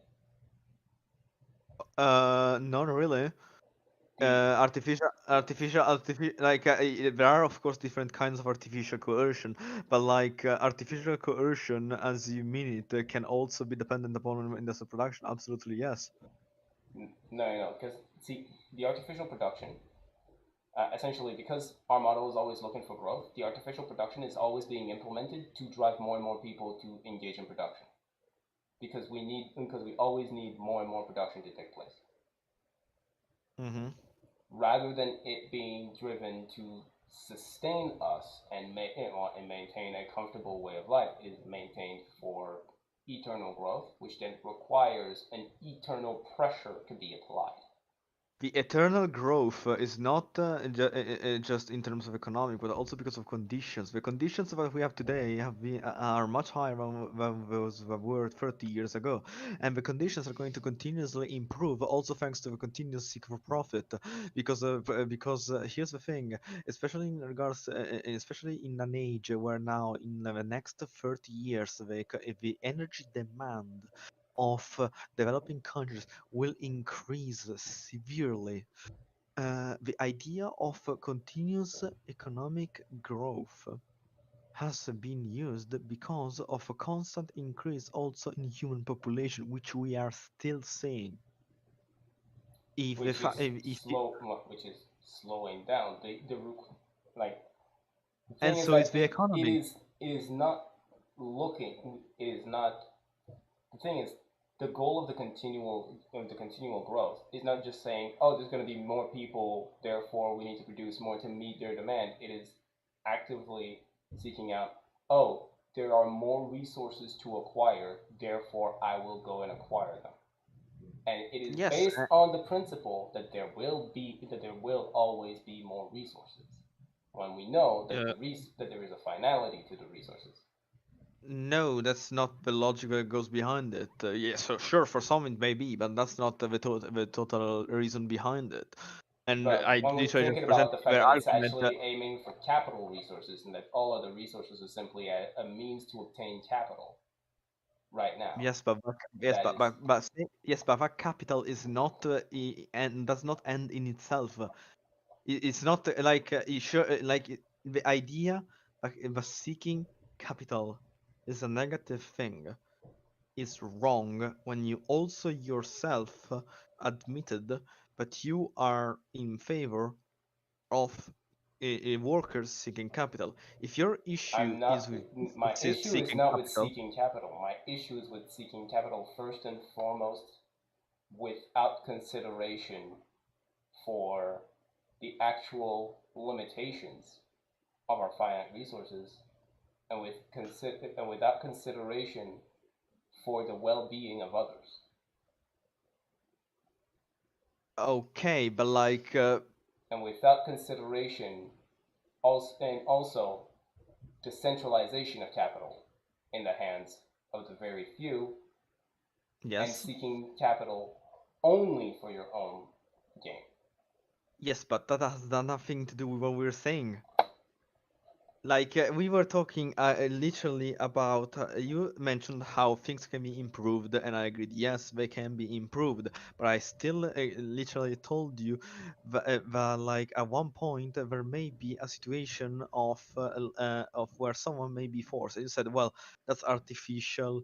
um I'm uh saying that if it comes to a point where where coercion is needed to maintain society, when it comes to a point where essentially we don't have enough to maintain our current society, therefore people will be forced to work in that certain field where we don't have enough. I think that mhm. that is a point of natural coercion, where there's an actual current need that is present. But that is still coercion. Like sure, I you think that is can a make a I think, distinction. but that is, yes, that is natural coercion that is based on a material reality of needs not being met. I completely refuse this distinction between artificial and natural because what do you define, what do you consider now as natural? With the idea that you need to basically keep people working, otherwise they're going to have lower conditions. Lower conditions doesn't mean death or such. Lower conditions doesn't imply that it's a natural resource. It will be completely artificial, simply because you I think that aim to when maintain. people are in, I think that when people are endangered,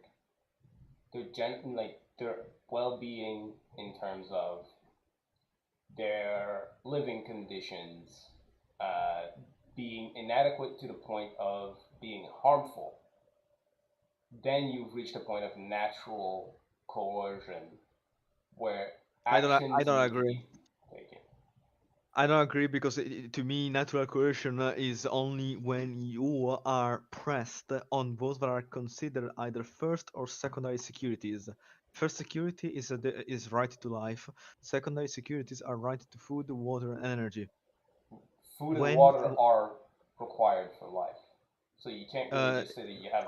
no, they are considered secondary because by first security you mean you are not being hurt in direct pain. In that sense, so in Being deprived of food and water is direct pain.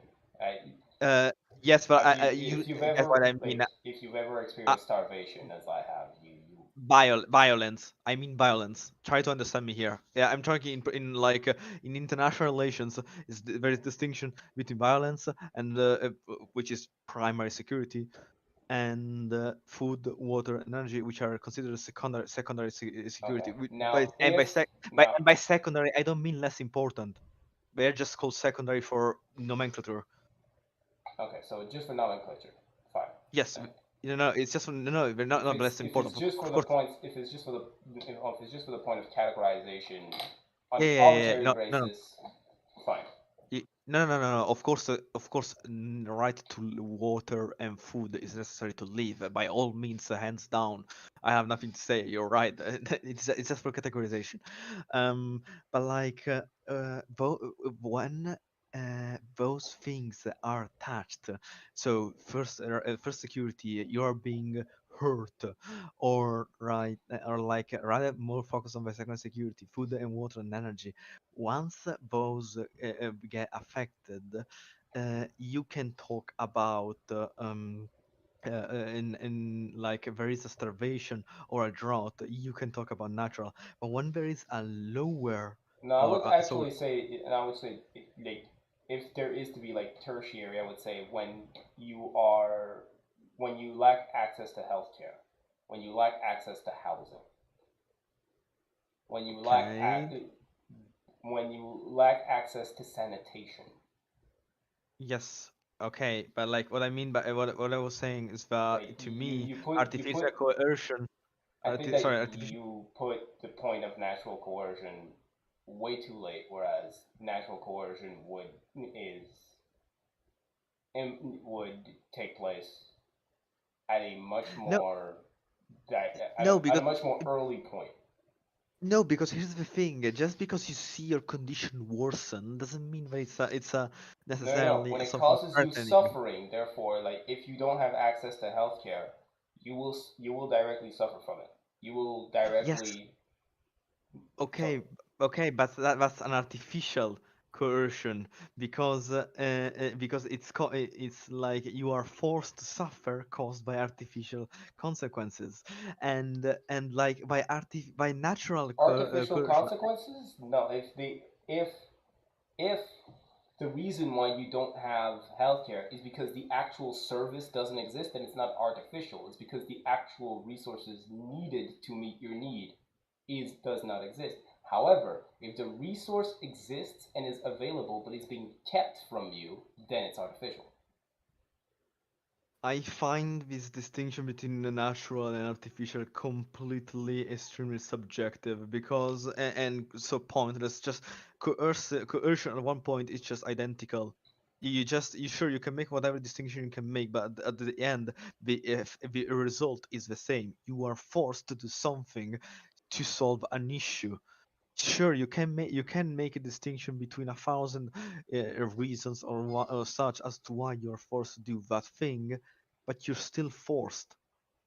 That And to me, the difference is that if you when you're forced to do something to meet and you want to meet an actual danger not only to others but also to yourself, rather than when you are forced to do something because there is just because there are systems in place made it so that everyone is forced to do it.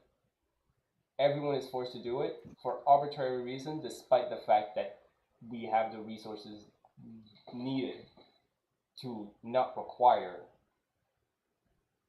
you to not require that force being I applied. I think well the idea of we have the resources to not make it forceful, it's a wild take. I don't think we actually do have the resources, and even then the majority and even if we had the fact that we have an abundance of resources is because people are actually engaging their production.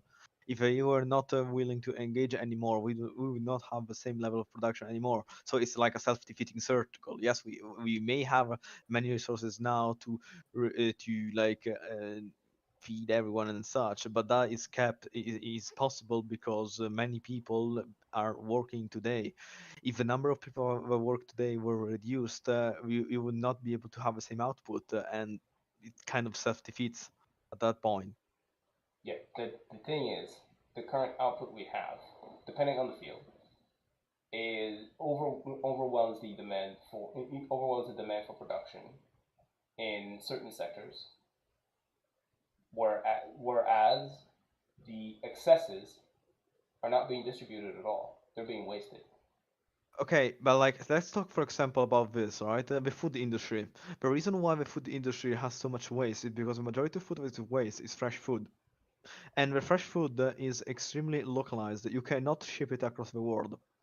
and because otherwise it gets wasted. So the majority, It can be the vast. transformed, and it can be transformed into non-perishable. Into it can be made into non-perishable form, and then transported. And No, but vast quantities of food cannot do that. Like some food, yes, but the majority of food not, because it would require an entire specific preparation for it, and in the food that is done that way gets shipped across the world. okay, But wait, the majority of when you're food, talking about food industry, what exactly are you talking about? You're talking about like food distribution or like food prep or like restaurants? both actually, Because the thing is but distribution of fresh food. I would agree that like when it comes to fresh, fresh as in like just laid up on a just put up on a shelf without any kind of preservation, I would say that could possibly be more localized rather than and that yes, the but Jer, that's what I'm saying. and that the preservation required for transportation would be more used specifically so that there is less waste. But Yes, there's but also the Jer, fact that a lot of food that is not even that has been transformed, that has been preserved, is still going to waste while it is still good, and it could go to meet local needs, but then it's wasted. if you go on Google and type what kind of food is wasted the most, you will read that in the top five most wasted foods. You will find first place bread, second place milk, third place potatoes, Yes, fourth place. perishables. Yes, that's what I'm saying. The majority of food that gets wasted is all But food then when that you're cannot looking be at transported. you're looking at this, but what who is it being wasted by? Is this the amount? Is this the most wasted foods by individual consumers, or is that the most wasted food by distributors or by restaurateurs, or just overall accounting for all? It's for all. But see, here's the thing, and you need to understand something. What gets wasted the most is fresh food that cannot be transported. The idea that it can be transported is not capable. It's not possible. It gets it perishes before it reaches its destination into developing countries. So the focus will be so the idea and that is the most that gets wasted. What gets sent across continents is long conservation food. That shit gets not wasted a lot, thankfully, because it is long conservation. But like things like cheese, milk, and such have very low conservation periods. You cannot possibly in any way, shape, or form think about shipping that. And if you choose to reduce the amount of input of food that you create, you risk into running into a big issue, right? It's in a sense, in many quotes, better to have waste of food than lack of food. Because if you have No, waste of food, I'm not saying that we shouldn't have abundance. okay, I am saying we should have abundance, but then have our abundance the most efficiently used possible. Whereas I right now agree it it's can be not. made. I agree. It can be made more efficient, but bear in mind that the majority of food that gets wasted is food that cannot be transported. It is So not the being idea, transported because it is because it is preserved for a fresh use rather than rather than immediately transformed into a non-perishable version. longer conservation milk, instead of lasting 3 days, it lasts 2 weeks. The times cannot be stretched that much. It can be weeks, depending. Weeks can already allow for the transportation in many more places, and Yes, for its use to be widened incredibly. yes, but it also extremely lowers There's the quality on average. The quality it is extremely noticeable, the quality change between long conservation milk, for example, and normal milk, as well as cheese, as well as potatoes, as well as anything that gets low conservation, because that's a bunch of conservative parts that extremely change the taste. And it is extremely known that fresh food has much higher quality. Now, it Equality in is terms it of is it is tastes, a question. yes. I'm It is a, I'm it is a saying if question. it Are you doesn't willing meet to, nutritional needs. again, as I said, it depends on what choices you want to make. Do you want do you want to have high quality food and have some waste, or have no waste but like have much less quality in terms of food? That is a choice but one should make. I'm not enough confident to make it either. Right. Anyway, so I think that the notion that we need to preserve the current form of coercion, though, is still not convincing It really, and again, once again, to because this day, you're essentially just saying that we have a form of coercion where essentially it is you work or you directly suffer. Whereas essentially the natural coercion is essentially, well, if the work doesn't get done, what we need what we need is no longer available. Whereas artificial coercion is the work is being done, the resource is accessible, but because you haven't produced your own value, you don't get to have it. again, as I told you, I personally do not agree with the distinction you make. To me, it's just pointless remarks. I think that it has much more use to notice where coercion is, and while being aware that coercion cannot be avoided, we should instead focus on the systems with less coercion overall, which is why I've told you that I'm completely in favor of things like great investments and all of that. But, and this is literally the last thing I'm going to say, then you can, like, we can close it down if you want. Sure. Um, what I said is that even if you put all the investment and such in all the incentives and all, you have still a great lack of production workers, but however filter you want to put it into specific tasks, and this lack is affecting all society as a state, it will be necessary to employ workers even through great rewards forcefully to maintain a society stability. Sure, you may say, but what if there would be more incentives? But my belief is that at some point there may be some people are still not willing to do it. And as such, some people may need to be forced in whatever task needs to be done. Hopefully, that happens less and less. But while you and I can have a discussion because we still take into consideration economic incentives, the discussion with Demo Mama is much more deeper in Yeah, that regard. obviously I don't. Yeah, obviously I don't think that her form of lack of coercion is possible because it completely disregards many aspects of what drives people to produce in the first place. No, Um, no, no, completely agree. and essentially her form would lead to a degrowth, and that would push to essentially like subsistence living for many communities. Um, at the like for many communities, if not all, I think. But what I'm talking about is an entire different model. And No, so no, no, I I think agree. that I like agree. I was never going to argue in favor of Demon Mama's position.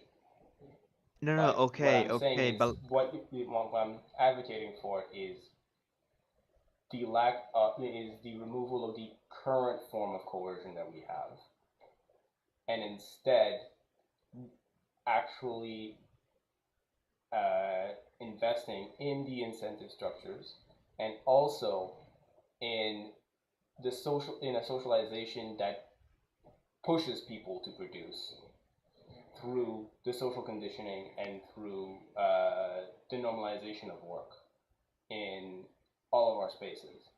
Because Sure. right now, one of the main reasons why people do not want to work is because they are seeing people who work very hard with very poor living conditions, which in itself demoralizes people who are looking at labor and see this is what I'm gonna get out of it. Man, this fucking sucks. No, no, completely Whereas agreed. if we have a situation where the population overall is in good conditions and is seeing the incentives of their labor and is not going through the current stresses of always having to worry about their material conditions that are very unsafe due No, to no, economic struggles, then that would also be a form of encouragement because people can see the positives a whole lot more than the negatives. no, no. Again, I told you I never really disagreed with the great solutions you brought up to reduce the weight on workers and their and personal economy. By all means, I completely agreed from the very start. My main contention was always with the argument that Dimon Mama presented. Giving more economic incentives has always been an argument of mine. So I don't know. We don't Yes, but really disagree on that. you're also advocating for just the maintenance of the current form of coercion in a certain Not sense. necessarily. Not necessarily. I think, but I think Then I think only that was if a it's misunderstanding necessary. of the premise. There was a because I I acknowledge that natural coercion will always be present, that there is no removal, that as long as resource scarcity is something that exists, natural coercion will exist. hmm But I think that we have a different idea of what artificial coercion is. Yes, And we do. I essentially see artificial coercion as the coercion that is willfully put in place by systems without a need for it. There are certain forms of coercion that I'm totally fine with, but more like taxation is coerced. You don't have a choice to opt out of it unless you just tax evade and then may the IRS have mercy on your soul. But still, there the coercion of you must produce, otherwise we will withdraw the resources uh, from your excess that we have. That I believe is an unjust form of artificial coercion that is unnecessary, considering the amount of production that currently that does take place, and considering the expected amount of production that would take place without the artificial coercion, but with those increased incentive structures. Sure. I mean, as I told you, we can get into the details of such. I personally have a different definition of what is considered as like what is considered artificial coercion, simply because I genuinely value the idea of natural coercion to be the bottom line of it all, when it really it's just about straight up survival based upon pure resources that are available on the spot.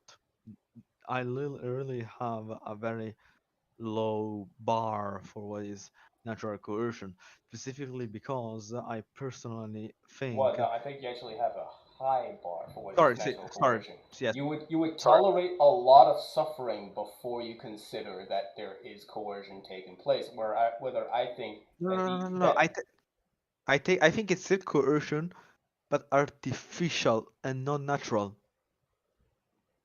I'm sorry, what? Because I think that a lack of accessible resources, not from people withdrawing resources that would otherwise be accessible to you, now that is natural coercion. Yeah, I agree. But when the But what? but like all the examples we did, for example, there is a shortage of workers, there is a shortage of things and such in a society. All of that brings out artificial coercions to solve the issues in artificial society.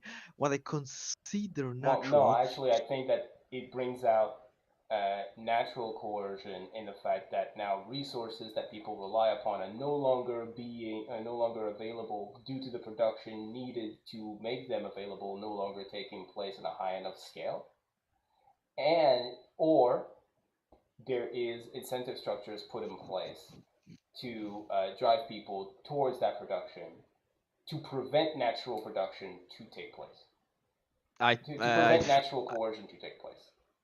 I think the notion of natural coercion is really the last thing at all when really all is destroyed and there is nothing going on. When as long I think that as long as there are social relations going on and the implications that they may give or forceful attitudes they may carry, all of those are artificial. I well, I think that that's not necessarily what we're talking about. Like what you would say that essentially like having great a social campaign, a massive social campaign to just shame people into working would be a form of artificial coercion, or like social ostracization for of non-workers, treating just socially treating them badly while they still have the natural resources they need. I told you, to me it would be all artificial because it all relates to the social sphere. I don't think that. I think that the social sphere, the social elements are natural to herd animals like us. Yes, but They're natural to our just yes, base but to there, our existence at base. yes, but there, the way we organize society and such is completely on our species and completely artificial based on the very definition of the term artificial. Artificial is something that is built by humans. And the way our society rules, methods, and agreements work are entirely by human production. Sure, you can say that some behaviors are shared commonly with some animals. Sure, doesn't change that they are still products built by humans for humans by other humans. And that, as such, to me, any kind of relation that takes place between humans and and the things that they may carry with them fall down all upon the idea of artificial coercion, whereas natural coercion is one of the last steps, if not the last step, at least in my opinion. Okay, yeah. So I don't think that I I think that yeah, your definition of artificial. I mean, you're using the dictionary definition of artificial. I think that that is too broad in the current context. That there that there is a contextual definition that would be more applicable, and that I the think one you're that if you using right start now is just too broad.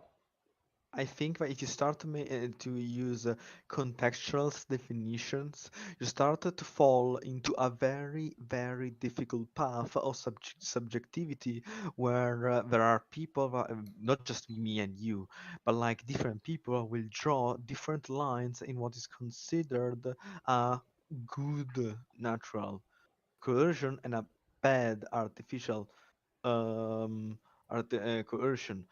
To Where me, we already by have, using but we're already having those kinds of debates where, and we yes, already have contextual definitions for things where people disagree because they don't necessarily agree with the context in which it's being used, and then they interpret exactly, it differently. exactly, That's just a natural part of language. So I don't think that this is something that like we need to worry exactly. about for that one word.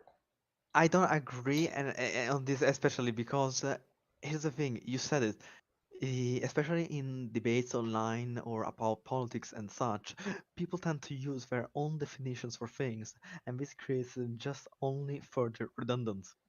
The idea, for example, right now, you create this difference between natural and artificial coercion, whereas for anarchists, there is not any distinction, or at least they consider artificial coercion on a much more larger scale, such as I do. You start to realize that having broad definitions becomes more useful to actually try to uh, not even debate without it. Well, I mean, yes, but like even get more ideas across.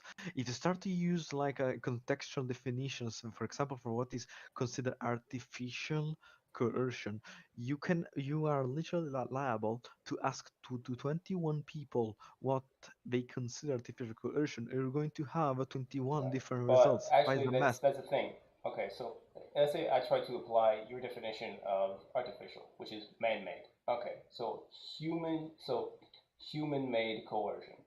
Now, I would interpret artificial coercion as someone or a group of people actively forcing me to do something. Yes, Yeah. So then that's that different. I Whereas natural coercion is essentially uh, a situational or environmental force. Uh, Natural environmental meaning like being exposed to the elements and having a lack of food and such. okay, Now that becomes natural. yes, but However, if you are however, exposed. I would say that when human beings willfully expose others to natural coercion, then that is artificial coercion because it is because the situation that puts someone under natural coercion is man-made. But yes, I don't disagree with this. Okay, so then that means someone who someone who puts others in a situation where you either do this or you suffer. If I so you either do what I want or you will suffer this other consequence that is otherwise caused by nature, but now I'm the one exposing you to it. So let's say then that is man-made, and therefore that becomes artificial. But it doesn't need to become subsistence level. It just needs to be essentially the form of a human-made threat upon you and your well-being, not necessarily your survival. Yes, but I don't see how that changed what I said because I like think it even changes then, what you said because the threshold that you hold for when something becomes natural coercion is essentially when you are in when you're essentially put in danger, right? When they essentially no. when you, To me, natural coercion is only when it touches security, like security in yeah, when it affects your isn't security, it's because it's putting you in danger. That's and a lack of also security is danger. and yes, and also food and water. But like what I'm saying is that just because uh artificial situation makes you fall upon a natural coercion. To me, natural coercion is just the need to feed, to eat, to survive. Those are just the only natural coercions to me. All the rest, I don't think that's true. but If you are subjected to an illness that is a natural coercion to seek to to survival. to seek well, not necessarily. An illness might not necessarily kill you, might not necessarily be deadly, Okay, okay, but okay, it is a source of suffering. It can be a source of suffering, and then that makes you seek treatment, right? okay. So But like, that's a natural source of suffering that makes you seek treatment. So it's a coercion to take part to engage in a certain behavior so as to resolve so as to resolve a okay, problem. yes, yeah, just Now, because when for someone is depriving you of the treatment that you seek because you did not engage in production, that is a man-made situation of deprivation which is that prevents you artificial. that yes, exactly. So then that becomes artificial coercion. Yes, I said this from Right. the beginning. That is what I've been saying. No, you said that to you that is that is a transposed natural coercion. You said this before. You said to me, but you said to me literally this, that you, if someone keeps from you the resources that you need to survive, that is a transposed natural coercion. No, You, not necessarily the resources that you need to survive. It's resources that you need for your well-being. okay, but like you said that it transposed your natural coercion. So natural coercion takes a wider thing because it starts to touch just in general your well-being. But like it's not, because if it's an issue caused by an artificial, like I said, human man-made in activity, it becomes artificial, like I said, and you. Yes. So when when a man-made system puts you at risk of being subjected to natural coercion, that is artificial coercion. Yeah, like I said this from the Okay, good. beginning. You did. Then that means when you when that means you have a system that says if you don't work, then you don't have healthcare insurance, which means that if you get sick, then you won't be able to get treatment. That is an artificial coercion because all of it relies upon a threat of subjecting you to natural coercion Yes. without having tools to resolve the situation. Yes, I never disagree with this. You disagree with me. So I don't understand why you're not agreeing with me, because you would have called this a transposed natural condition some time ago. So I'm now confused as to where the change happened. No, I Or we were maybe talking this is past just each like an other. issue. Maybe this is just like we're just essentially like talking past each other. This is just a Yep, miscommunication. But could have been, essentially, could have like been, could I'm have been, saying could that have been. as soon as man-made that a man-made situation causes you to be threatened with natural coercion, then that is artificial coercion. Yes, I never But that disagree doesn't with this. well, then basically we agree on what form of coercion should be removed, which is the artificial one. Yes, and but what I'm saying is that may be situations where artificial coercion may be necessary for society at large. And I don't feel confident in negating its existence completely, because because it just may be necessary at sometimes. I can not me, not you can predict the future. I will struggle personally to reduce it as much as possible, but there may be some circumstances that go, as they are called in politics science, times of emergency, where coercion is needed to make the community survive. And that's just how things are. You cannot take it away. Sure, you can reduce it by how much you want, but it will most likely at some point appear inevitable because of how things will probably be in a situation of emergency.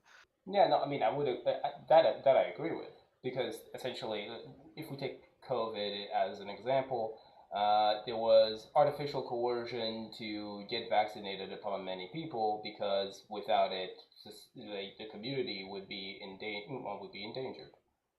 Now that is a situation that is an emergency situation in which I would say, okay, that is a form of artificial coercion that is agreeable because it looks out for the well-being of people, and also it actively goes through a democratic process where the people actually have a voice as to whether or not they generally agree to that coercion being exerted. Oh, okay. I told you I never disagree with this. Truly, we just So talk yeah, past each other. yeah, that's the thing. When I say that the constant state of coercion existing under the current capitalist system, now that is a form that is not acceptable.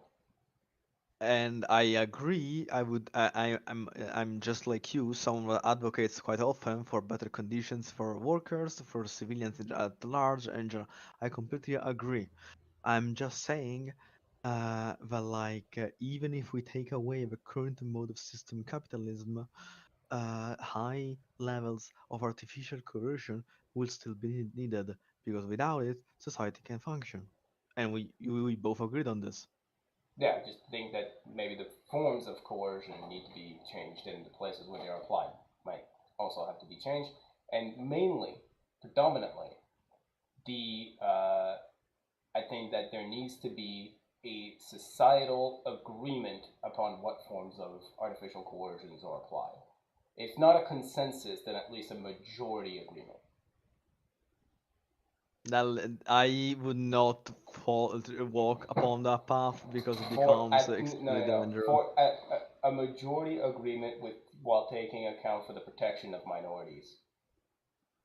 It needs to Again, be more essentially it my needs to be for the protection of it needs to be for emergency situations with for the protection of others. It cannot be made for the benefit of one group over another. It needs to be for the benefit of the whole. fair enough. I mean, yeah, that would make a more representativeness of society, and I can't complain about that. I just have my personal problems with direct democracy, but that's for another time. Well, I think that I'm not necessarily talking about like complete direct democracy, but having directly democratic elements to representative democracy so as to increase the democratic process.